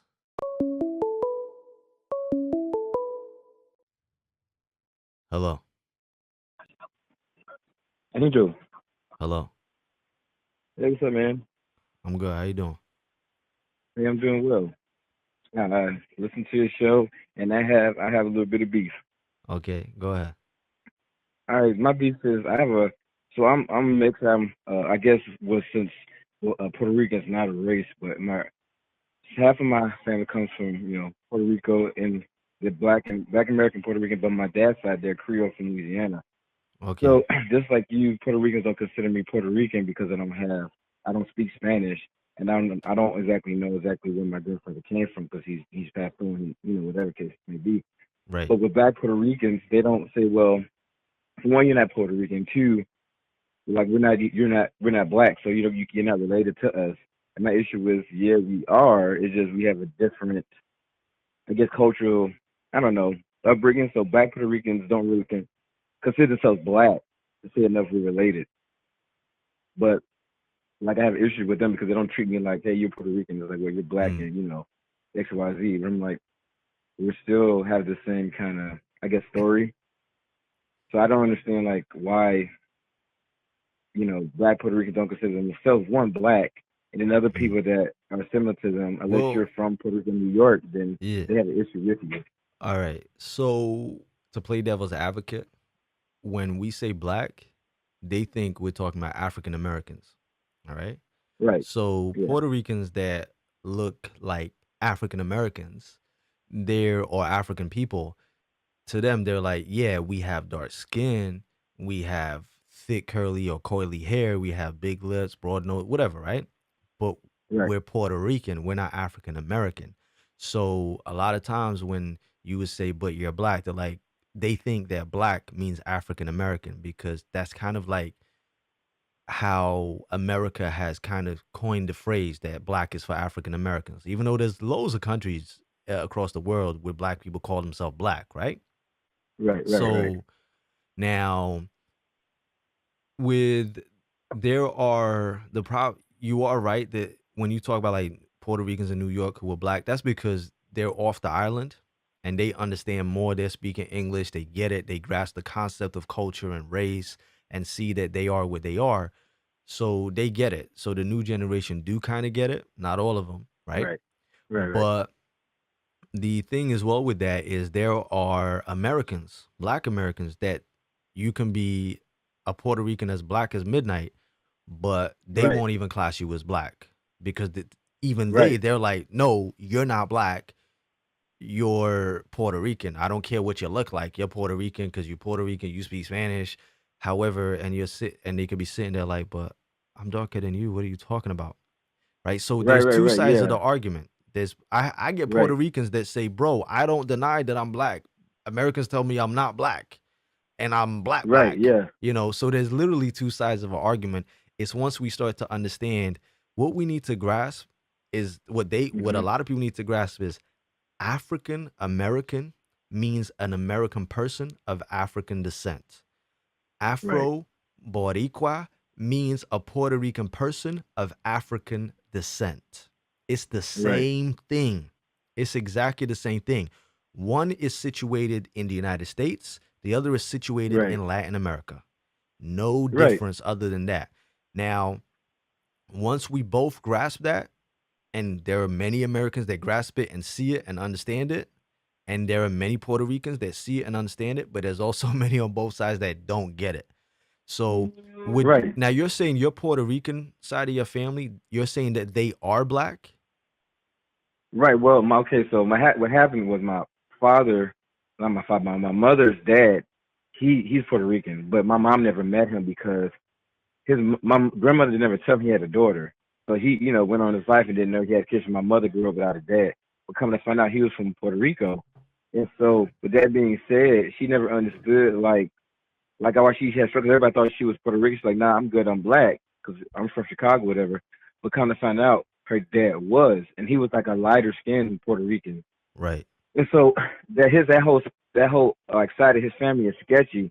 So she just like, I'm gonna just leave that alone. So when she told me and I found out, I was like, great, because everybody always thought that I was Latino because I always hung out with them. The food, the dance, the culture, I absorbed it. But like black people was like, why are you acting like that? Why are you talking like that? What are you talking about? Like, I know you're something, but like, what are you? Like, I don't know. I'm black. Like, no, you're not. You too. You act weird. I'm like, what is that supposed to mean? So I grew up like in this conundrum trying to figure out. I'm like, I'm highly melanated, so I'm not really dark enough to be like just black. So people are always confused, and I just roll with it because I was too light to be black, but not enough to be white. So, and then the white Puerto Ricans, they act like whatever, like, all right, cool. You know how white Puerto Ricans are. And then the black Puerto Ricans, depending upon if you spoke Spanish or not, they kind of dismiss you too. So I always was like in a weird spot. So I always kind of hung out with like Puerto Ricans that kind of looked like me, and they kind of understood. And so, but people from New York have always been like critical because, you know, I'm in the army and my roommate's Puerto Rican. He was like, well, I don't like black guys and all this other stuff for black girls because black girls smells like their hair smells funny. But I said, dude, you're darker than I am. Yeah. He said, I know, but like I speak Spanish. I'm like the real Puerto Rican. I'm like, but what's that even supposed to mean, yo? So I don't know. It just I've experienced weird But relationships is that with. what you need? Okay, so in Puerto Rico, there Yes. was something known as the reverse one drop. Yes. Okay. And I can't remember what it is in Spanish. Again, I have a video on it. I would say that, right? But Okay. so while Haiti was, the Haitians were killing off the French, the Right. Dominicans the Spaniards in the Dominican Republic and the Spaniards in Puerto Rico had to do something to prevent the enslaved Africans and their slaves basically turning against them. So Right. the Queen of Spain basically said, okay, we're gonna outlaw slavery, and at the same time, we're going to tell Dominicans and Puerto Ricans that if you have one drop of white blood in you within 4 generations, you can identify as white or Spaniard, right? So Okay. what that meant was, oh my God, I have the possibility and the ability and the chance to not be treated like a slave. So of course they're gonna all be trying to be, no, I'm white, I'm white, I'm white. I'm Spanish, I'm Spanish, I'm Spanish. So they were doing that on the islands, right? And on top of that, they have this whole mejor la raza thing, which, better the race. So get with somebody that's white, or get with some, a criollo, or get with somebody that's lighter Yeah. lighter skinned. Right. So their whole thing was, to try and basically prevent us from doing something like the Haitians did. And what happened with that is we bought it. Those particular, those Afro Latinos, they bought it hook, line, and sinker and fell for the trick. But Right. what's even crazier is that Puerto Ricans, Dominicans, Colombians, Cubans, they are so in touch with their African culture. They are more Right. culturally, they're more African than African Americans. Culturally, they're more African than Jamaicans, Right. because they practice so many Nigerian, Ghanaian, Angolan, cultures and practices. Even the language, the language they speak, which is made up of certain Mandinka and Wolof words mixed into Spanish. But we Right. don't even realize. We don't realize it. Right. So Yeah, and that's another thing. So with that, and like also, when you get older, you find out about your family. And I am my dad said, like I said, is from New Orleans, so I'm Creole too. So that's a whole nother issue. But it's like, man, I didn't understand as I got older the intermixing and the interbreeding, and even amongst us culture, even in Black America. Like I get sometimes treated like, well, I got the light skin privilege. I'm like, and all this other stuff. I'm learning about that, and then the issue with Puerto Ricans and blah blah blah. So I needed to say it's that's my beef with them Puerto Ricans right now, and I am kind of being understanding based on listening to you and watching your have show you because have for a you heard while, of Albizu Campos? no, Okay, so Google Google Albizu Campos, right? Now yeah, he you spell it Albizu, okay, and his name is Pedro. It's Pedro Albizu Campos, and the last name is Campos, Campos, right? He was Puerto Rican. He was Afro Boricua, right? He was a black Puerto Rican. okay, Now he thought he was just a Puerto Rican, just Puerto Rican. He wasn't black. He went into the military. Furthermore, he graduated. He was one of the first men of color to graduate from Harvard University with honors, right? And he Right. went into the military thinking that he's white. You know, he's Boricua, he's white. You know, he's not Right. black. And they put him in the same barracks with all the black guys, all the African Americans. And he said, "You can't put me in Right. here. You know, you can't put me in here. I'm not black." He was like, "I'm Puerto Rican." Now his mother was biracial. His mother was a biracial Puerto Rican, and his father, I believe, was a black Puerto Rican, right? And he grew up, Right. you know, he's from San Juan.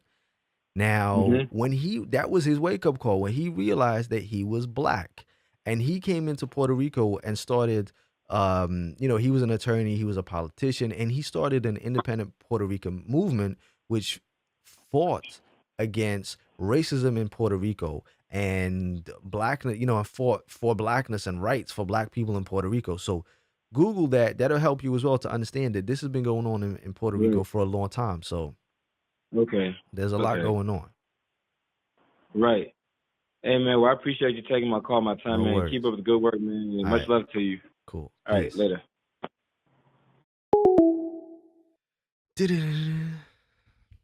Yeah. No, I can relate with that. Everyone, I'm not anything. Puerto Ricans be like, "You're not Puerto Rican." Americans be like, "You're not American." Jamaicans be like, "You're not Jamaican." Actually, Jamaicans don't really be like that. Jamaicans be like, "Yeah, he's just red." Ghanaians embraced me recently. Hello. Hello. Hi. Hi, my name is Tranisha. I live in Florida, and I'm African American, but I'm light skinned as well. And my issue is basically how I feel like there's like a hierarchy, like I'm supposed to be something I'm not. I have kinky afro type of hair texture as well as like I'm very outgoing and loud. But it's always like I feel like I'm put in a box that I'm supposed to be something else. And even like with my family, it's like, oh, you know, you're supposed to have curly hair, or you need to perm your hair. Because majority of my life I was perm. My mom didn't want to do my hair, and Mhm. now like I'm going into like I love Africa. I love dark skin and everything. And it's like I can't talk to my coworkers, even like people around me about, you know, like trying to be into the in touch with kind of like African roots as well as like my naturalness because I don't wear makeup. I don't really like the most I do is put in weave. And it's like it's kind of hard, especially with my dynamic with my mom herself. She doesn't like her natural hair at all. She always perms it, and like they don't really like dark skin. Like they don't mind it, but like most of my immediate family is pretty light skinned, so it's kind of hard for me a little bit in my culture of like my dynamic of being American. Right. So they're saying that because you're light skinned, you're supposed to be kind of mixed looking. That's what they put me in a box of like, oh, but I'm like, Mm. I don't. I take out my hair. Mm. I have Africanoid features. I don't look this way.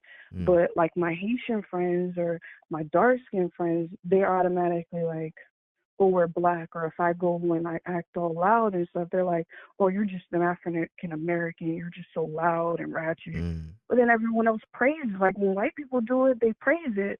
But if I was to go twerking or do something that's ratchet, I'm Jamaican. We hella loud.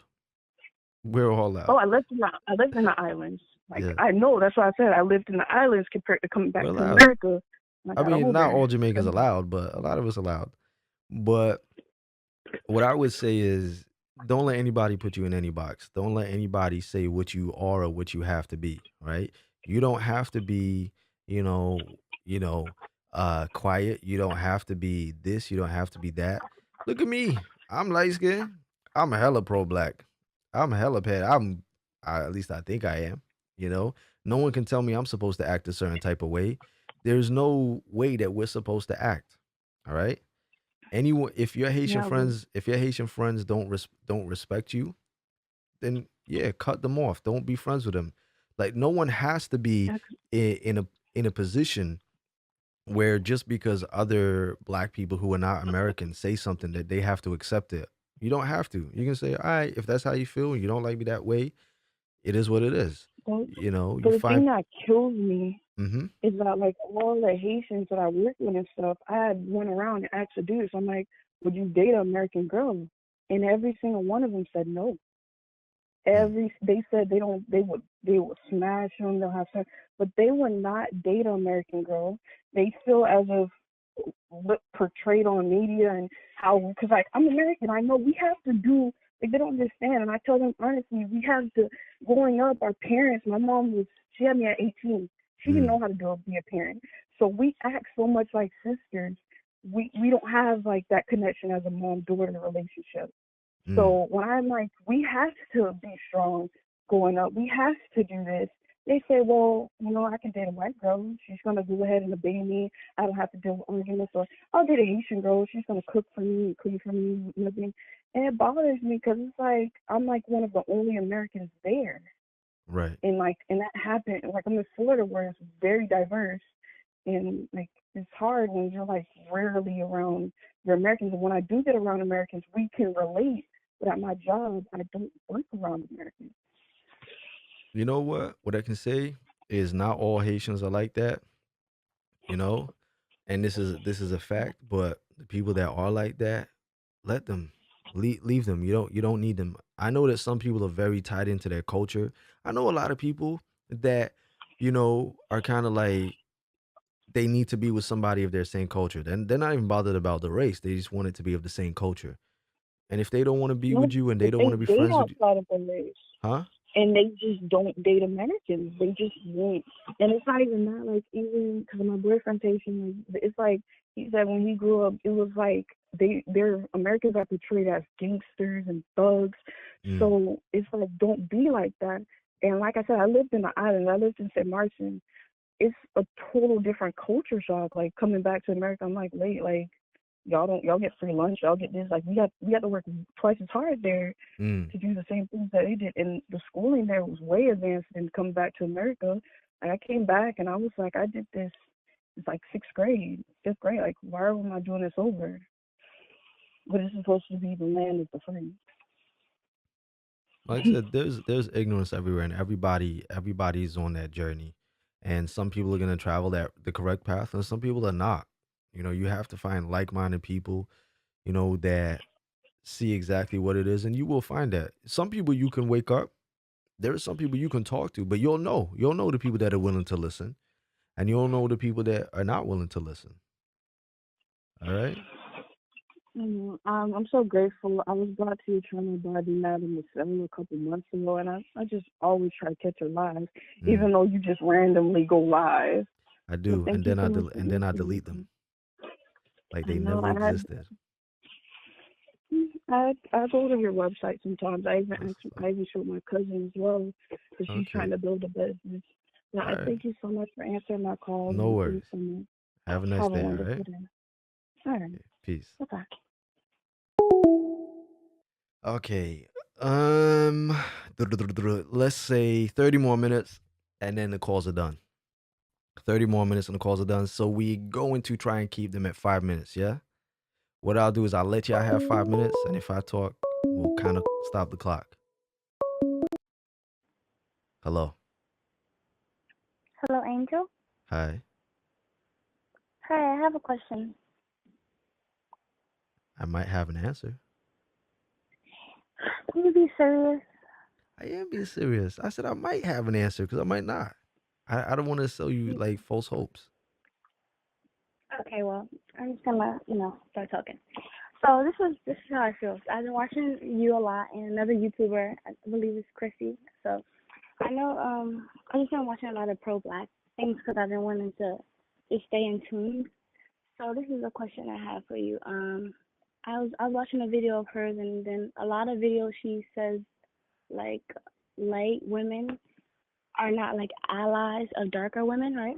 I know you're a guy, but I just wanted to hear your thoughts on it because I feel like I don't want to think that way because I know it's like somebody mentioned earlier the like Willie Lynch thing and like how it like makes us farther apart. But it's just like even with media, so I try to stay away from media because they show like representations of like it seems like a lot of, maybe lighter women thinking they're superior or whatever. And I thought that's all true. Mm. Or like, so well, not just necessarily just black light women, or even mixed lighter biracial women. They like, like they say black when it's convenient. Like I feel like a lot of dark women support them, which I don't understand how when they want to say, oh, darker women are racist of them. When I feel like they're really like they support them a lot. I hear a lot of them saying good things, not bad things, but it's weird to me. Like I'm just trying to understand it. Even like I've been okay. This is bad to say. I try not to say this, but even darker men, I realize like in the media they always show a lighter woman with like a dark man. And I feel like it's really like, and they're like there'll be a self-hating black man talking about bad on dark skinned women. And I'm not trying to say that's always the case, but it's just like it makes me not even want to date dark men, like not black men, but just darker skinned men, because it's always that, and it's like really tiring to hear. Mm. Always, like, so I was wondering what you thought about that. Okay, so you're saying that this particular Mhm. YouTuber says that light skinned women are not dark skinned women's allies, right? Yes. And you're saying that you don't necessarily like that thought process or that, right? I don't like it, but sometimes I think it's true though. Okay. All right. Like, So, yes, there are light skinned women that, all right, so I have this theory that I talk about when I talk mhm, about color, the hierarchy in the black community. Now, mhm. I'm not talking about outside of the black community. I'm talking about in the black community. So, Okay. a hierarchy within the black community, I believe dark skinned black men are at the top because they're seen as Mhm. masculine. They're seen as the leaders of the black community. They decide who's black, who's not black, Then underneath them Mhm. is light skinned black women. And they're Mhm. there because, some black men that have self hate put them in a position on a pedestal. Now, when people Mhm. are placed on pedestals, they believe they become egotistical, right? So that can happen Mhm. sometimes. They think they're better than people. Underneath them is light skinned black men because, well, we do get placed allegedly that we're good and that we get life treated easily. We still have, light skin privilege, and then beneath that at the bottom is dark skinned black women. Now I'm talking about Mhm. colorism and how society within our community, right? Right? Mhm. Now, with because I mentioned that particular hierarchy within our community, certain light skinned black women, of course, when they are told that they are the most beautiful and they are praised and worshiped by not only white society and the white community, but also within the black community, they Mhm. some people get egotistical. They become conceited. They become full of themselves and they put other people down. This does happen, right? Uh-huh. Now, of course, that can be, I know that Chrissy states that dark skinned black men are she states, I believe, I could be wrong, but I believe that she states that dark skinned black men are the biggest perpetuators of colorism. And Yes. because light skinned black women are the benefactors of of what they perpetuate, they go hand in hand. Now, Mhm. to say that now I don't know if because I don't know, I'm only going by what you say. To say that light skinned women are not dark skinned black women's ally, I can state that I have moderators who are light skinned, who are women. Mhm. And I also have moderators that are dark skin and brown skin. I have male and female moderators. My light skin moderators, who are women, go hard, right, Mhm. for dark skin black women. Now, so it's not all light skin women that are like this. Mhm. There's also such a thing as pretty girl privilege, right? Which I know that she speaks on. And Mhm. which then kind of fights a little bit against colorism, because you could be a very beautiful woman and you're also dark skinned. So some people might not be colorist towards you because you're very, very beautiful. In the same way, you might be a light skinned woman who might not be deemed as beautiful. So you might not get the same levels of privileges that some Mhm. so called pretty light skinned women might get, right? Yeah. Now, I've always stated that, division does not solve any problems. I'm always a Mhm. root cause type of guy, right? Cause and Mhm. effect. Now, I can't ever, I can't speak on what Chrissy's platform, and she does something very, very great for dark skinned Black women. And what I look at it with Chrissy's platform is that she's speaking specifically for dark skinned Black women and for their oppression and how colorism affects them, right? And we can't Mhm. all lives matter any types of city. I call it all lives mattering or all lives mattering the conversation. Sometimes light Mhm. skinned women will turn around and be like, but I've suffered and I've experienced hatred because I was light skinned or because I'm this or that. And when the Mhm. conversation is talking about dark skinned Black women, you shouldn't do that because you're basically doing the same thing that white women do when they turn around and go, but I've experienced this, or what about all women, right? So I would say that light skinned women shouldn't do that. Let dark skinned women have their place to speak on their issues. Mhm. Now, do I believe that you should have a thought process that says light skinned women, are the enemy? Of course not. That's ridiculous. We are at the end of the day all Black. Do we, however, experience life exactly the same and how all oppression is not created equal, right? It's not. We don't. But we can utilize our privileges. I'm a man. I have certain levels of I have certain privilege. Aside from being light skinned, I'm a man. So apparently, I Mhm. have certain privilege, and I can use that privilege to talk on certain issues that might affect women, right? That some Mhm. women might not be heard when they speak about it. And I know, and I'm not the voice of women. I've always said to people, I'm not the. Somebody said to me once, "Oh, you're the voice of Black women." I said, "I'm not. I'm never gonna be the voice of Black women," right? And when people say the voice of Black women, I say, no. I listen to Black women and I understand what they might say, what they've conveyed, and I've comprehended it. And if people aren't listening to them, I'll speak. And if they listen to me, then that benefits them because it helps. But I'm not the voice of them. Black women are the voice of Black women. I'm just an observer. And there are light skinned women that can speak in the same way and do the same thing. So we always have to Mhm. understand that we have to work together with our privileges and our advantages into ending all of the symptoms of hatred and racism and white supremacy, and it all benefits all of us. Because you know what? I know that Chrissy has spoken about on how this hierarchy affects light skinned Black men and how light skinned Black men get attacked and berated across different platforms and real life and this and that, right? Some Mhm. people say that light skinned Black men are an ally to dark skinned Black women. I feel that we should all be allies. If we see our brothers and sisters going through something, we have to say, hold up, wait. I do believe that, for example, when Kanye West said he only wants light skinned Black women or mixed Black women or non Black women, that I do believe light skinned and Black women should have said, nah, fuck you. Like, no, we're not gonna work with you. You're not gonna do that to our darker skinned Mhm. Black sisters.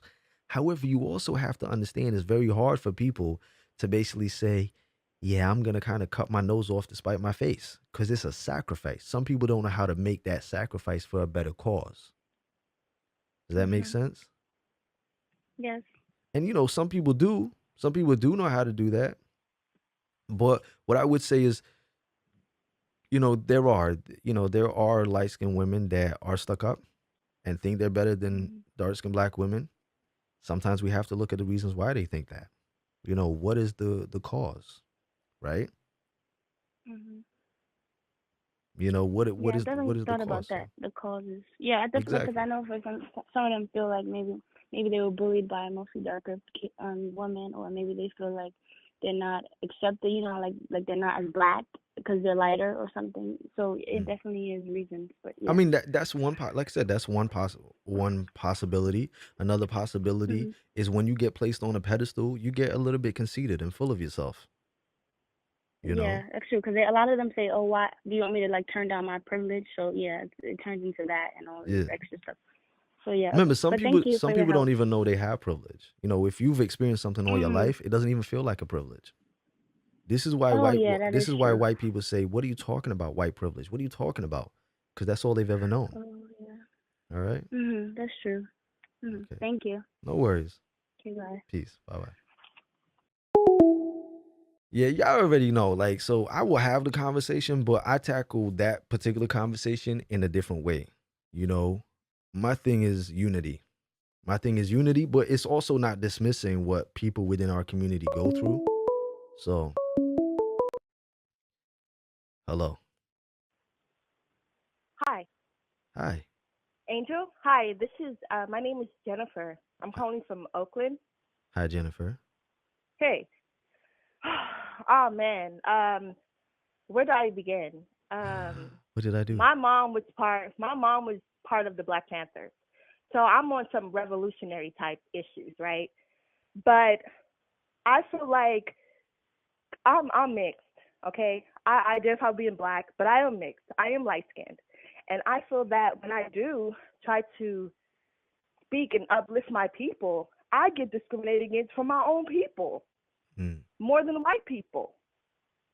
I feel that there is a huge issue in our own culture. We discriminate against us too much. I feel like I can't even speak to a dark skinned person because they think that I'm on some, I'm better than you because I'm light skinned, and I'm not. I'm about lifting my people. I don't care if you light skinned or dark skinned. And that's some real stuff. And I feel like we need to really get together. We're not together. We're not united. Black people want to say we're not united because we still bringing in this same old white program ass stuff. Right. You know what I'm trying to say? Can I ask you a question? You said you're biracial? Yeah, I am biracial. And your mother, she was a Black Panther? My dad is Colombian. My mom is black. No, but I mean, you said your mom was a Black Panther? Yeah, she was. Okay. Black Panther. And you said your dad's Colombian? Black love. Yeah. Oh, Colombian. so he's a Black Colombian. He's a Black Colombian. Oh, yes. so you're not biracial. You're bicultural. Well, whatever it is, I'm light skinned, and I feel like I'm discriminated by dark skinned people. What's up with that? I'm not on no I'm better than you or this and that. I'm about raising my people. I'm about basically putting us in a better position. I started an organization called BWP, Blacks Will Prevail. But it's like when I'm out, maybe at Walmart, at the shopping store, and I try to say hello, sister, or good morning, I get looked at like, who are you? So how can we even start to heal our own people when we don't even heal each other? You have to remember that when you're pro-Black, a lot of Black people look at you like you're crazy. Okay, regardless of complexion, you can be dark skinned and look at you like you're crazy, right? For some people, they find it strange when they see a light skinned person speaking super pro-Black. Why is it strange? They find it's reality, right? Yeah, and I mean it's crazy because a lot of see that's the issue. Nobody should find anything strange with a light skinned person wanting to, help her people. That's the issue in itself. Right. And it's like I can speak to a white person, they say hello. I speak to a Black person, they look at me up and down like, who are you? Like, why are you like Black Panthers? Get out of here! All it's just crazy. Right. Okay. It's crazy. But as I was saying, this is what you're gonna get, right? Before I became, let's say, aware. I like to use the word aware, right? When before I was aware and I was just a thug, it was fine. I was a Black man. I was a gangster. I was a thug. I was hood, right? Nobody cared. Nobody thought I was crazy. But you know what's so crazy? Another Black person will call you a thug before a white person will call you a thug. The moment... you need to let me talk so I can explain. The moment that I became aware, the moment that I became spiritual, the moment that I became pro-Black, I was crazy. Black people told me I was crazy. They said I lost my mind. They said that I'm talking shit. They said I don't know what I'm talking about. They said that I'm too light-skinned for pro-Blackness, which is funny because Huey P. Newton was light-skinned. Malcolm X was light-skinned. Louis Farrakhan is light-skinned. A lot of light, brothers were light-skinned. And sisters were light-skinned in the movement. They didn't care about complexion. The whole thing for them was Black people. They weren't bothered about complexion, or you're too light for this or you're too dark for that. It was all about the movement, with the betterment and for the better cause of Black people and what's going to benefit Black people, right? However, we are in you have to understand now that we are in a position where we have taken many steps backwards. We think that we have become a much more advanced society and that black issues have become more advanced. I can tell you this right now that our brothers and sisters, or as I call them, our predecessors in the fight, are looking at us thinking, y'all motherfuckers done went backwards. So we've gone backwards. We think that we've progressed, but we haven't. We are the smartest. We are the most talented. We are the most beautiful. We set the standard for everything. What I would say to you, right, is, and you sound very angry and you sound very frustrated. I'm not angry. See, that's what a white person would say to me. I'm angry. I'm just very passionate. I'm very passionate. I love my people. You're not letting me finish. You need to let me finish. Okay? You see, I'm calm. You need to let me finish. I said. I'm a Scorpio. I'm either relaxed or extreme. I apologize. But do you want me to say, like, I don't know how old are you? I'm 27. Okay. I'm 33, so I'm a little older than you, 6 years, just a little, right? So I've been through this. I've experienced this, right? I've been through this. So just listen to me for a moment, all right? I don't know everything, but I can speak from experience. Listen to what I'm saying carefully. I said I understand, and you may sound angry, and you may sound frustrated, but I understand why you may come across that way. Now, I'm the guy that made the whole poem that said it's not anger, it's such and such. It's not this, it's such and so. I know that it's frustration. I know that it's passion. I'm saying I understand that that this is how you sound, but I get it. What we have to do, in the words of Anansi, like I love that American Gods clip. He said, "Angry is good. Anger gets shit done." And I love that. However, we have to take our frustration, our passion, and move it in the right direction in a way that gets it done for us. Because do you know what? Sometimes, don't get the shit twisted. Sometimes I want to get up on here and be like, what the fuck is wrong with all y'all? Y'all ain't listening. Y'all want to die. Y'all want to be victims. Yeah. And do you know what? Your mother was a Black Panther. And is your mother alive?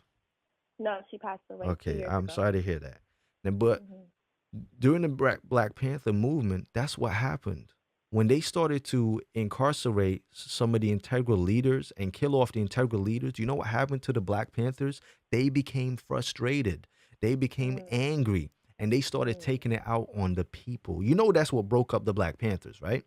You know that. You know, of course, the FBI, they got involved, and it was all covert operation. I know that the CIA put crack on the street. However, but let me finish. They got angry at the people because they felt the people stopped supporting. They felt that the people had turned against them. So do you know what they started doing? They started driving through the neighborhoods at like 3 o'clock in the morning, shouting and screaming, telling the people that they were lost. So the people, they lost that unity within the people. So what we have to do is, although you're going to find roadblocks and hurdles and people are going to be like, you're too light-skinned, or you crazy, you think God is a woman, or you think this, or you whatever, right? And you have to just keep your composure. And you just have to keep taking that anger and translating and anger. When people say I'm not angry, no, I'm angry. So when people say no, I'm angry. Trust me, I'm angry that we in this position. I just don't like the word angry because a lot of white people call don't worry, black, fuck them. Listen, angry. Fuck them. We're not angry. We're very passionate. Fuck them, right? Angry is good. I embrace my anger now, because I utilize my anger in the right way, right? You know, my father said to me, he said, you got to hustle like you're broke, right? Because what that does is that gives you drive, right? Always hustle like you're broke. And when you're working for education and to free people, you got to use that anger. Use it, because anger gives people drive to get stuff done. Anger gives you determination, but you basically harness it in the right way, right? And I've been that guy. I've been that angry guy. I've gone off on my subscribers before. I've gone off on people. Like I've been that guy. So what I'm saying to you is, people are going to tell you, no, you're not pro-black, or you're too light, or you're this, or you're that, or you're crazy. Let them. They're going to do that. But you keep doing what you're doing, because eventually people say, yo, she keeps going. She's not stopping. She believes in this. And other people will believe in you. They told Malcolm X he was crazy. They told May Mallory that she was nuts and she was crazy. They told Winnie Mandela to quit. They told Winnie Mandela that, what's the point? They said, stop it. Nobody cares. These Right. brothers and sisters didn't stop, regardless yeah. of what anybody said. Yeah. Angel, I have a huge solution. We need to separate. I feel like integration was a wrong step. We need to, for example, there's 5 black banks in America, but most people bank with white banks. If every black person would just bank with the 5 black banks, then those 5 black banks would become so powerful to give out loans, to buy homes, and to buy etc. You understand? Like, we need to start spending our money with just black people. Let me see what you're doing now. Is wait. I'm not saying you're wrong. You're 100% right. I'm saying you're preaching to the choir. Okay? Most of the people listen. This is a pro-black channel. Everything that you're saying, everyone in this chat has probably said the same thing. Well, we need to do something more than talking. We need to start. My point is, focus on getting more people that are like-minded, like you, finding more like-minded people, right? And having them in that group so that you can do what it is that you need to do and push, your movement in the way that you push it. Okay. Because like I said, you are preaching to the choir. Everyone in this chat is going to go, you're right. Because we all believe this. We all agree with this.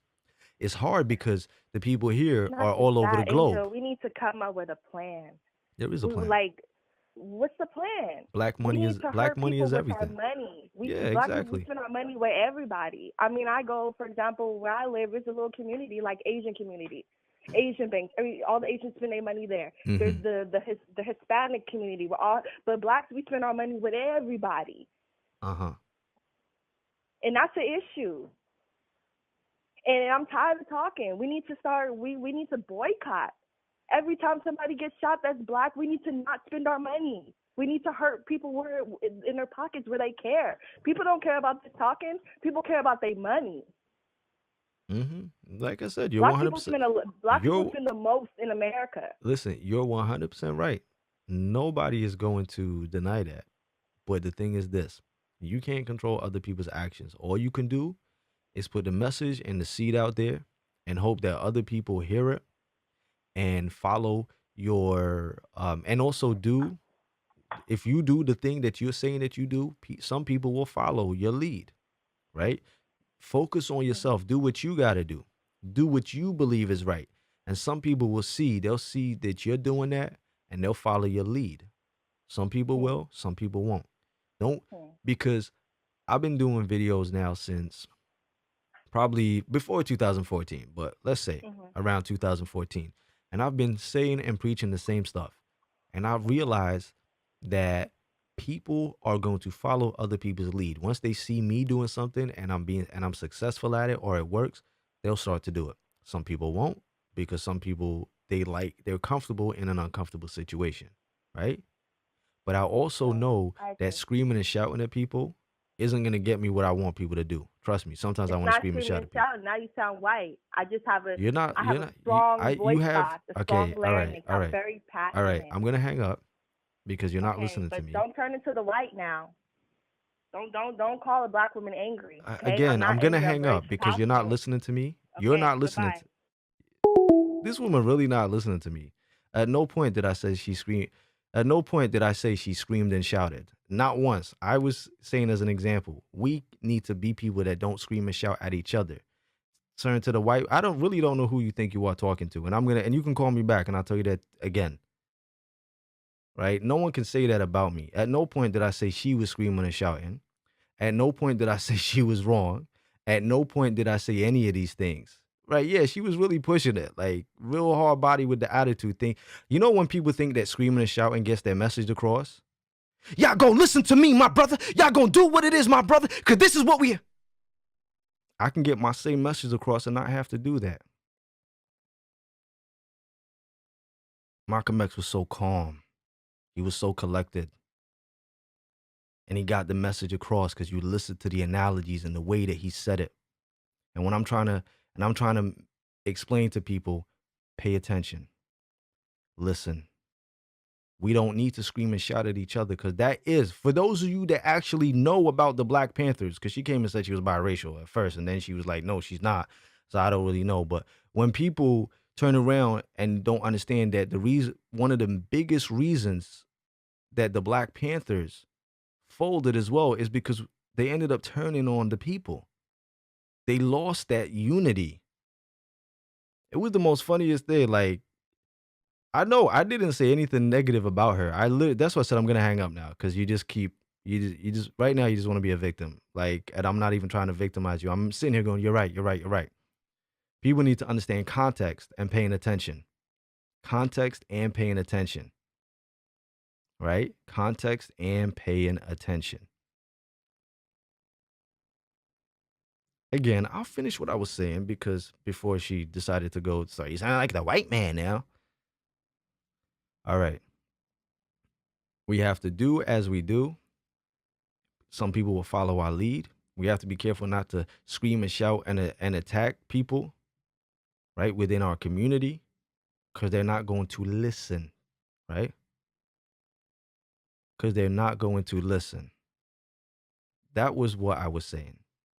We need to be careful that we don't scream and shout at people that we're trying to get a message across to, because they're not going to listen. People don't listen when you scream and shout at them. And it doesn't matter if you think it's passion. I learn from these mistakes that I've made. Do you know who also thinks that they have passion, they're not angry, while they scream and shout at Black women and tell them to get rid of weave, and that Black women, yeah. Black women ain't listening to that shit. The same as Black people ain't listening to you scream and shout. Right? They're not. All right? So anyway, I'll repeat what I said again. The part that she decided to lose her shit over. You have to be careful that we don't scream and shout at people that we want to get a message across.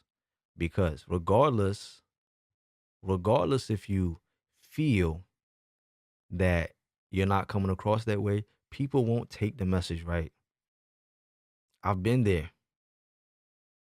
I literally have been there. And people misconstrue my message. That's why if you listen to my videos now, right? If you listen to my videos now, I'm so calm in my videos now. I tell the white man he's scum in the most nicest way.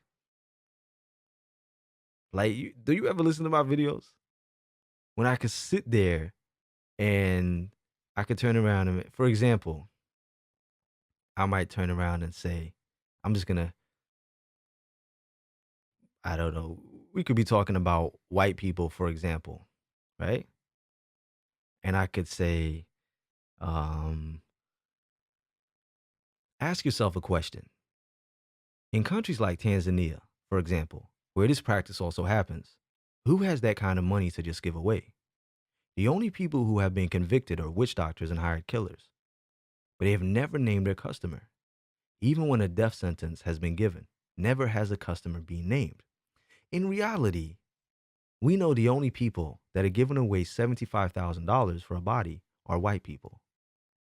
Because white culture is based on, through our history that we have seen, right? You see how I could talk like that in my video? You see how calm I talk? And they get angry. They get angry as fuck. They get hella angry. I just pulled up the script from my previous video, right? They hate it. I have a whole video called basically White People Are Not Human, right? It's not called that. And you know what they say? Your video might be scientific, but that snarky undertone that you use. Yeah, I know. Because I'm utilizing my anger in the right way. Utilizing it in the right way. Yeah, she got angry she did get angry then. She got angry for no reason. You can't tell me you're not angry when you try to call me out of my name. Right? Oh, you sounded like the white man now. I'm not angry. I'm sick and tired when people tell Black women they're angry. What? I never once said that she was angry. Not once. Anybody, did that come out of my mouth? Because I could rewind the tape. Not once did I say She was angry. Not once. I turned around and I said, my sister, angry's good. Anger gets shit done. But we have to harness it in the right way. Right? In the right way. And I said that I understand that you're frustrated. I hate when people say like, I'm not angry. I'm not angry. I'm tired. I'm passionate. No, I'm angry. Did you hear what I said to her? I said, I hate when people say they're not angry. I'm angry. Are we gonna keep it 100? Let's keep it one. You know when they kill my brothers just because they're black? I'm angry. I'm angry when they kill my brothers. I'm angry. If you're gonna be rude to me, I'm gonna hang up. I'm just gonna say, see, that's why black people can never get nowhere. We can never. Again, you see, she's still not hearing that. Still not hearing that. I'm just gonna say that's why black people can't get. What is this got to do with black people? Right? Again, completely went over her head, didn't it? I knew, right? And let me get back to it. I don't need to let her speak. Saying that's why black people can't get nowhere because you don't listen. You're right. She's 100% right. That's why black people can't get anywhere because you don't listen. You have to listen. If you don't listen, you will learn. Hello. Oh, Angel? Hello. Hear me? Hear me good? Hello? Uh-huh. Yeah, I noticed I did call, was it a few days ago, maybe 2-3 days ago, before you had that unexpected call about the thing with the cable thing that you had hung up to end the show. I'm calling back. Yeah. I know, but my line's closed now. Oh, the show's done? Yeah, because I said 30 minutes. I said once I get to 6:30, I was done. I'm ending right now. One short question. Go ahead, quick. I know it's using OBS to stream live. Do you ever use a desktop or a laptop to really get the best out of that? I use an iMac. I what? iMac. Apple. What's that? It's an iMac. It's basically it's the equivalent of a desktop. Oh, iMac. Oh, like a desk, like the modem and the screen. Oh, I think I need to that use. Okay. An iMac, yeah. It's an Apple iMac. IMAC. Well, it's funny. I tried download it on my laptop Mac, but it won't allow me for some reason. Is there a reason for that? I had to go straight to the store to find this. Oh, shit, my fault. Yeah. I don't know. If you have a MacBook Pro, then and you download OBS, you have to make sure you're downloading the most up-to-date package. And then when you download it, it's gonna tell you to go into your settings, your security settings, and then you need to. There's an option that says this was downloaded, from a source that is not, like the App Store. So then, but it gives you an option to press open anyway. So maybe you're not pressing that option. Okay, but it has to be up to date version. Maybe there's loads of video. There's loads of videos on YouTube that that explain to you how to do it. So if you type in like depending on what you have, they'll be able to give you more, concise information. All right.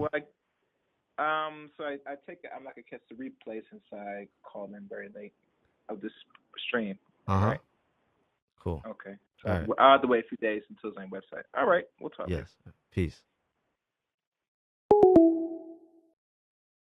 Okay. What was I saying? I was saying something.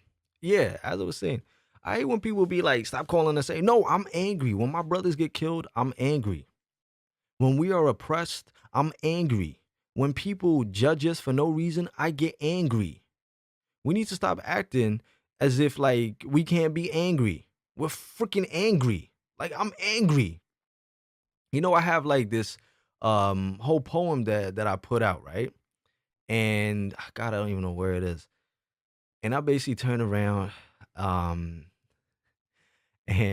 Karma's funny. Nah, he asked the question. It's all right. But I remember I did say half an hour is done. That's why I was like, okay, how long is this one gonna be? Because I do gotta go, right? Because I've been on here way longer than I needed to be, and then some people clearly don't listen. This is black people's problem. It is. We don't listen. That is the problem. We don't listen. Right? So I'm gonna quickly find this post. People were like, "Oh, I want that as a. Can you frame that for me, Angel? Can we do this?" I mean, you could. You know, my window's open and I can hear the wind blowing on my mic. I'm gonna find it for you guys, and I'm going to read it. Swirl aside. Who knows what swirl aside is? Who knows what delusionoid is? But you know, another thing is somebody that thinks they're pro-black thinks they're pro-black. Pro-black is also about listening. Like, just listen. Listen. Don't make assumptions. Don't, listen. Communication is key, but you also have to comprehend. Like, sometimes we have to be quiet. Throughout that, when she asked me a question, she wouldn't even let me answer the questions. Like, I start to talk, and then I was like, okay. Anyway, I'm gonna read you guys this part. So this is the part, and when I say it's not anger, because these things are not anger, but we are also angry. Let's stop acting like being afraid to be, because see, white people, because that's what she kept talking about. She kept talking about white people, white people, white people. See, that's the thing I don't like. I hate when people, like, we're so afraid of white people and what white people think. No, because white people think we're angry, and they say, well, fuck them. Fuck them. Yeah, I'm angry. Think I'm angry. Some people say that black people don't like to complain. And the reason that they don't like to complain is because, white people would turn around and be like, oh, yeah, you see, this, that shit. Oh, this, that shit. I said it's not hate, it's frustration. It's not anger, it's pain. It's not complaining, it's speaking up. It's not attacking others, it's defending ourselves. It's not exaggeration. You know what? This one gotta go. Sorry. It's not exaggeration, it's exposing the truth. It's not victim mentality, it's being sick and tired of being the victim. It's not making a scene, it's standing up for what's right. It's not unfair demands, it's fighting for what should have been ours in the first place. It's not hate for others, it's loving our brothers and sisters above everyone else. It's not racism, it's putting our people first after centuries of conditioning and being taught that we're inferior. It's finally waking up and loving ourselves, right? But at the same time, yeah, we're angry. And it's okay to be angry. Like, let's stop allowing people to tell us that we can't be angry, right? They tell us that we're victims. So, you're a victim. Oh, you want to be a victim. You want to be a victim. Yeah, we're victims. Yeah. We're victims of your oppression and your anger. Black people have become so afraid of expressing their true feelings, expressing their pain, their hurt. Sometimes we are angry. Sometimes we are angry. What yo? Yes, we're angry. Yes, we're angry. I also don't have to scream at the top of my lungs, but I am angry. Well, I'm not going to deny that I'm angry. I'm not going to be like, no, I'm not angry. Yeah, I'm fucking angry. That's how I feel. It's okay. Exactly, G-Trip. Too obsessed with what white people think. I don't care if a white person thinks, oh, you sounded like the white what? Because I said that we have to be careful that we don't ostracize our own people and that listening is key.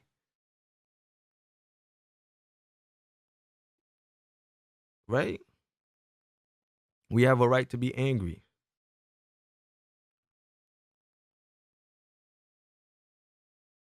So it is what it is.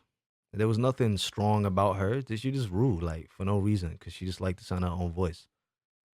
She wasn't listening. That was her first problem. Hopefully, as she gets more time and does this a little longer, she'll start to listen and pay attention and comprehend, because, right?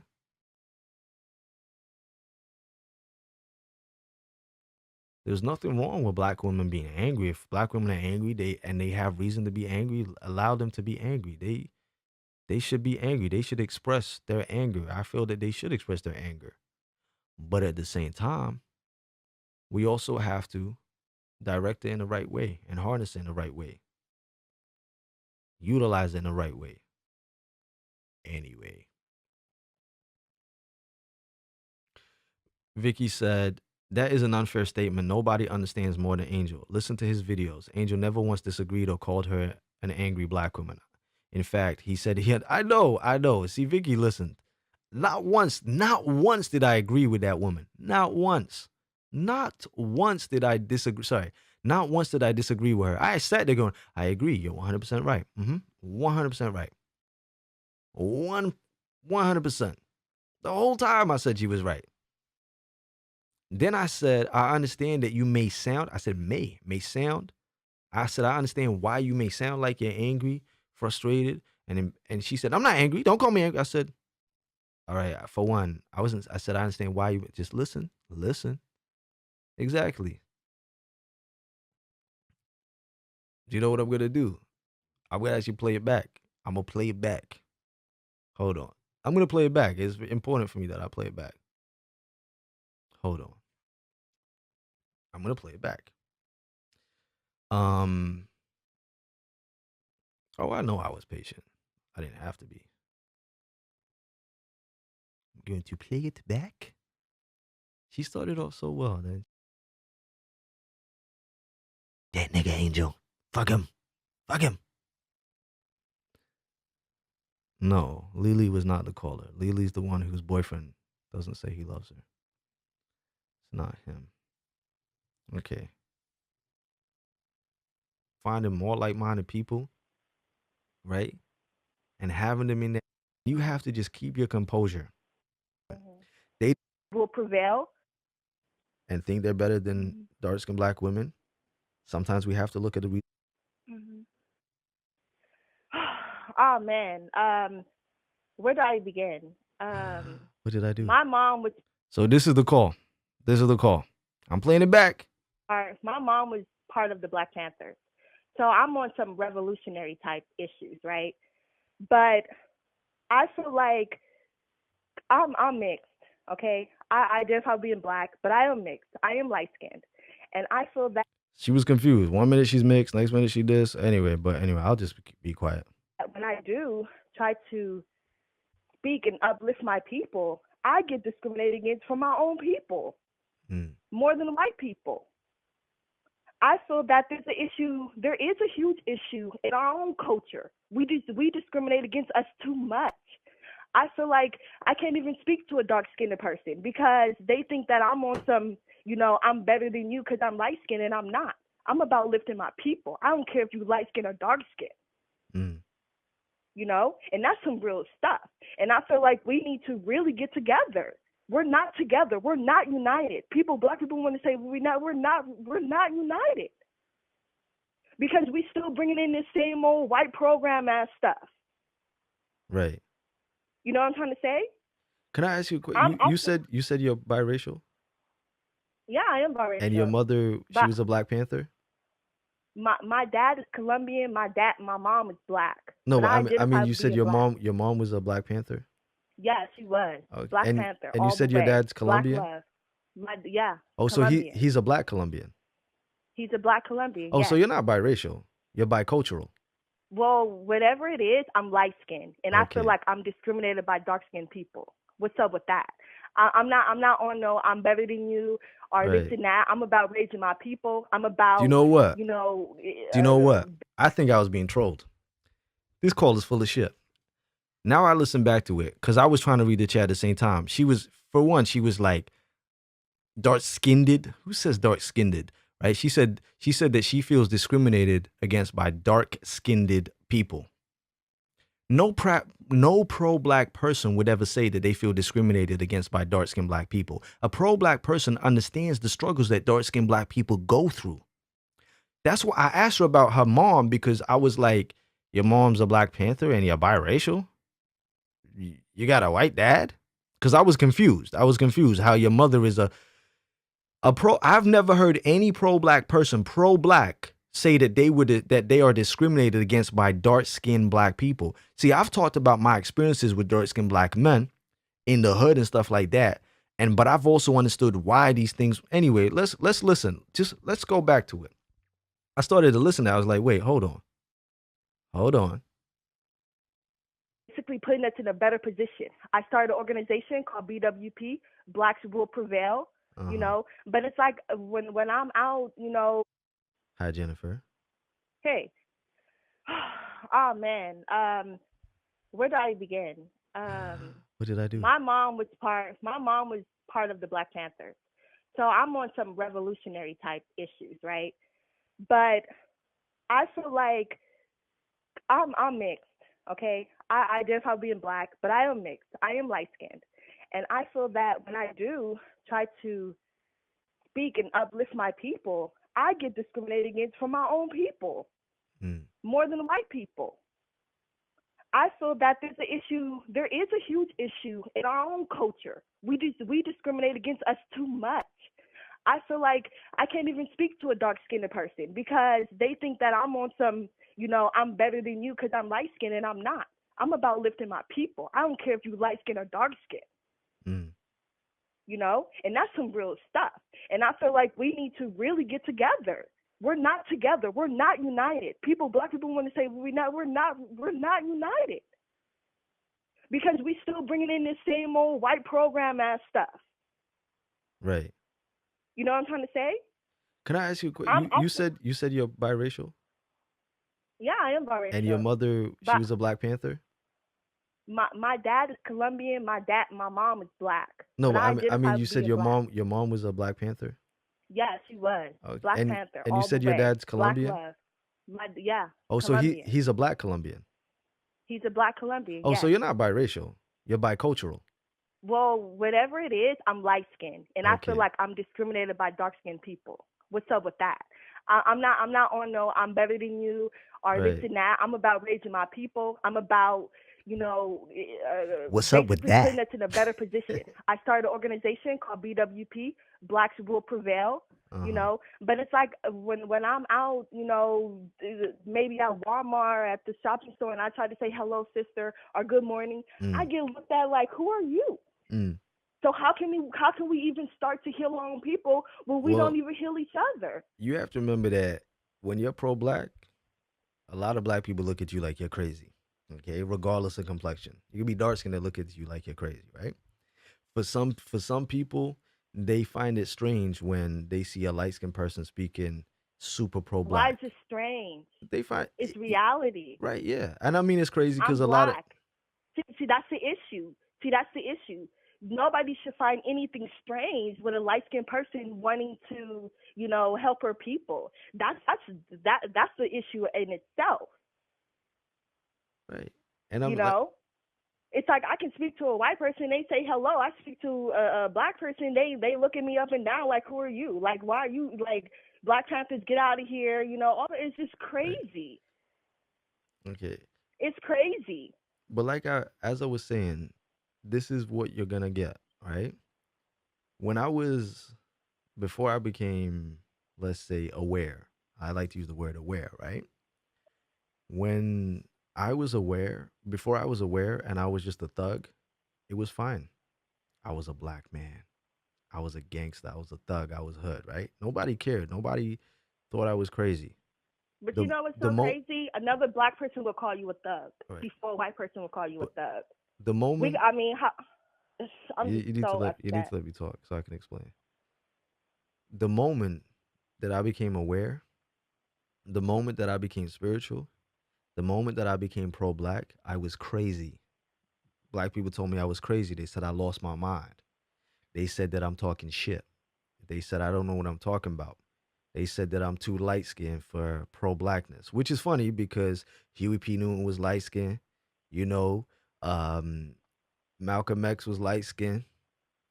You know, Louis Farrakhan is light-skinned. A lot of light, you know, brothers were light-skinned. You know, and sisters were light-skinned in the movement. They didn't care about complexion. The whole thing for them was Black people. They weren't bothered about complexion or you're too light for this or you're too dark for that. It was all about the movement, with the betterment and for the better cause of Black people and what's going to benefit Black people, right? However, you have to understand now that we are in a position where we have taken many steps backwards. We think that we have become a much more advanced society and that black issues have become more advanced. I can tell you this right now that our brothers and sisters, or as I call them, our predecessors in the fight, Mm-hmm. are looking at us thinking, y'all motherfuckers done went backwards. So Yes, we have. we've gone backwards. We think that we've And it's progressed, sickening. but It's we sickening. haven't. We are the smartest. We are the most talented. We are Right. the most beautiful. We set the So standard for everything. what I would say to you, right, is, and you sound very angry and you sound very frustrated. I'm not let, angry. let See, me that's what a let white me person would say to no me. I'm angry. I'm just very you're not passionate. letting I'm me very passionate. I love you're my not people. letting me finish. You need to let me finish. Okay? You see I'm calm? You need to let me finish. I said I'm a I Scorpio. I'm either relaxed okay. or extreme. I But apologize. do you want me to say, like, I don't know how old are you? I'm 27. Okay. I'm 33, so I'm a little older than you, 6 years. Just a little, right? Mhm. So I've been through this. I've experienced this, right? I've been through this. Mhm. So just listen to me for a moment, all right? I don't know everything, but I can speak from experience. Mhm. Listen to what I'm saying carefully. I said I understand, and you may sound angry and you may sound frustrated, but I understand why you may come across that way. Now, I'm the guy that made the whole poem that said it's not anger, it's such and such. It's not this, it's such and so. I know that it's frustration. Yeah. I know that it's passion. I'm saying I understand that that this is how you sound, but I get it. What we have to do, in the words of Anansi, like I love that American Gods clip. He said, "Angry is good. Anger gets shit done," and I love that. However, we have to take our frustration, our passion, and move it in the right direction in a way that gets it done I for agree. us. Because do you know what? Sometimes, don't get the shit twisted. Sometimes I want to get up on here and be like, what the fuck is wrong with all y'all? Y'all ain't listening. Y'all want to die. Y'all want to be victims. Yeah. And do you know what? Your mother was the Black Panther. And is your mother alive? No, she passed away 2 Okay. years I'm ago. sorry to hear that. But during the Black Panther movement, that's what happened. When they started to incarcerate some of the integral leaders and kill off the integral leaders, you know what happened to the Black Panthers? They became frustrated. They became angry. And they started taking it out on the people. You know that's what broke up the Black Panthers, right?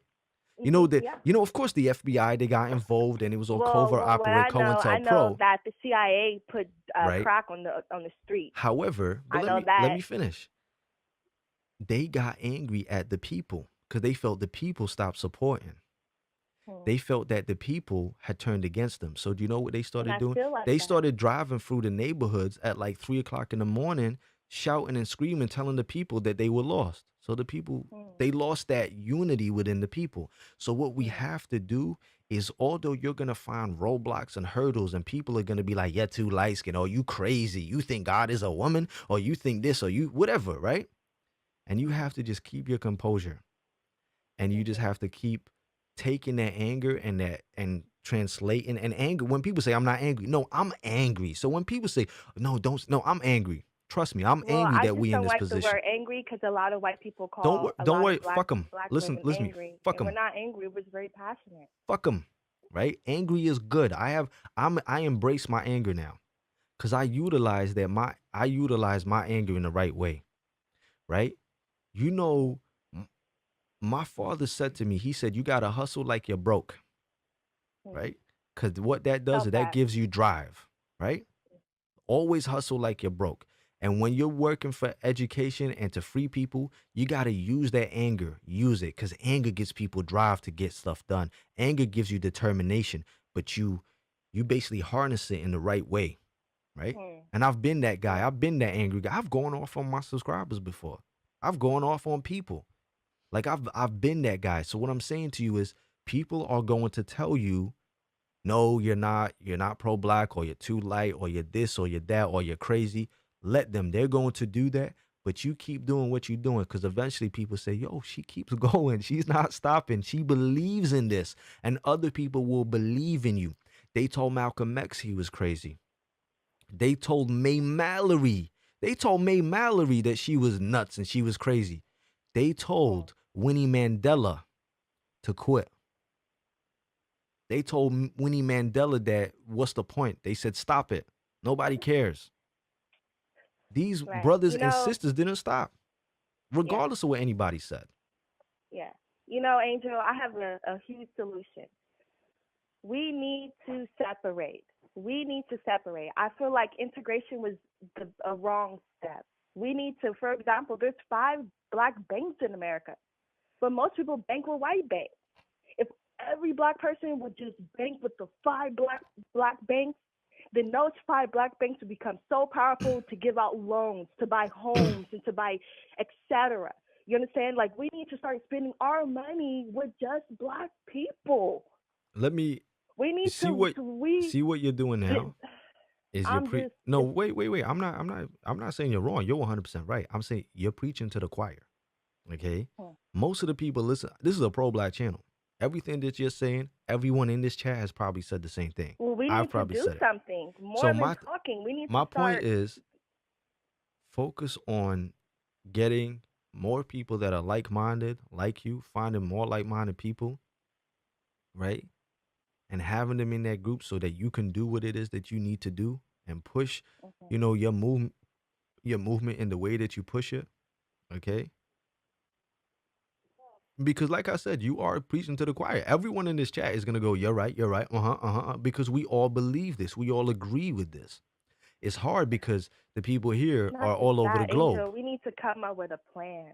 There is a plan. Like, what's the plan? Black money is everything. With our money. Black people, we spend our money with everybody. I mean, I go, for example, where I live, there's a little community, like Asian community, Asian banks. All the Asians spend their money there. There's the Hispanic community. But blacks, we spend our money with everybody. And that's the issue. And I'm tired of talking. We need to start. We need to boycott. Every time somebody gets shot that's black, we need to not spend our money. We need to hurt people where in their pockets where they care. People don't care about this talking. People care about their money. Like I said, you're black 100%. People spend the most in America. Listen, you're 100% right. Nobody is going to deny that. But the thing is this: you can't control other people's actions. All you can do is put the message and the seed out there and hope that other people hear it and follow your and also if you do the thing that you're saying that you do, some people will follow your lead, right? Focus on yourself. Do what you got to do. Do what you believe is right. And some people will they'll see that you're doing that and they'll follow your lead. Some people will, some people won't. Because I've been doing videos now since probably before 2014, but let's say around 2014. And I've been saying and preaching the same stuff. And I realized that people are going to follow other people's lead. Once they see me doing something and I'm successful at it or it works, they'll start to do it. Some people won't, because some people they're comfortable in an uncomfortable situation, right? But I also know that screaming and shouting at people isn't going to get me what I want people to do. Trust me. Sometimes I want to scream and shout at people. Now you sound white. I just have a strong voice box, a strong larynx. All right. Very passionate. All right. I'm going to hang up because you're not listening to me. Don't turn into the white now. Don't call a black woman angry. Okay? Again, I'm going to hang up because you're not listening to me. You're not listening to this woman really not listening to me. At no point did I say she screamed. I never called her angry once. I think we can ascertain that now. I never called her angry once. I agree with her so much. And it was ridiculous. I was like, but we agree with you, Ma. Like, what's really good with you? Yo, that's why I played it back. We agree with you. I said to her, I've been making these videos for so long, and I learned that, you know, I can't do this, I can't do that. Yeah, I played it back. I played it back to you. I literally played it back. I was just like, you know what? This woman done lost the plot. At that point, I realized, I was like, you know what? This woman just wants to argue with me. She just wants to argue with me over everything I said. And I'm talking so quietly, so I was just like, okay, I'm going to hang up now. I actually listened back to it. I was like, damn, I was calm. I was like, damn, I was calm. I was hella calm. Why was I so calm? Like, what's wrong with me? Can I get an award? I should get an award. I was hella calm. I'm leaving this live stream up. This is funny. Yeah, somebody said that, someone said it in the chat. They were like, do you know what? Maybe she only just got her N-word wake-up call because she seems to focus a lot on what white people think and how white people perceive people. That's not pro-black. I was listening to like, damn. Since I started working as a teacher, I'm getting, because, kids are annoying. All right. Anyway, ladies and gentlemen. Oh, gosh. All right. It is what it is. I really appreciate everybody for watching and all that good stuff. I appreciate y'all. Thank you very much. Peace, love, and coconut oil. Hey, man, that's racist. Please remember that from now on, brand new, never before seen videos, as well as live streams, will only be available on my website, ikyg.com, via a Patreon subscription. ikyg.com is a Black-owned, Black-ran platform, 100% free from censorship. It's the only place where we don't have to worry about what we say and expressing ourselves. Make sure you check out the description and the comment section for important links, as well as information in video form that shows you what benefits you get when you support the site and join my Patreon. If you enjoyed this video and want to see more, then don't forget to subscribe and be notified every time I upload a video. For exclusive content and perks, check out my Patreon. This is where we have private live streams, group chats, live Q&As, live phone calls, and open topics. This is a safe space where you can interact with other like-minded people, make friends, send each other direct private messages, and so much more without any trolls. And yes, you get to use GIFs and images in the live chats. So what are you waiting for? This is a completely independent website, free from censorship. If you'd like to make a donation towards the site so we can continue to put out the truth without fear of being silenced, then please hit that donation button. It's greatly appreciated. Check out the rest of the site for videos, private and public live streams, find out all the tea, and make sure to utilize the Black Money section of the website. Advertise your business absolutely free to people that look like you, free forever. And don't forget to follow me on Instagram and Twitter at angel_IKYG.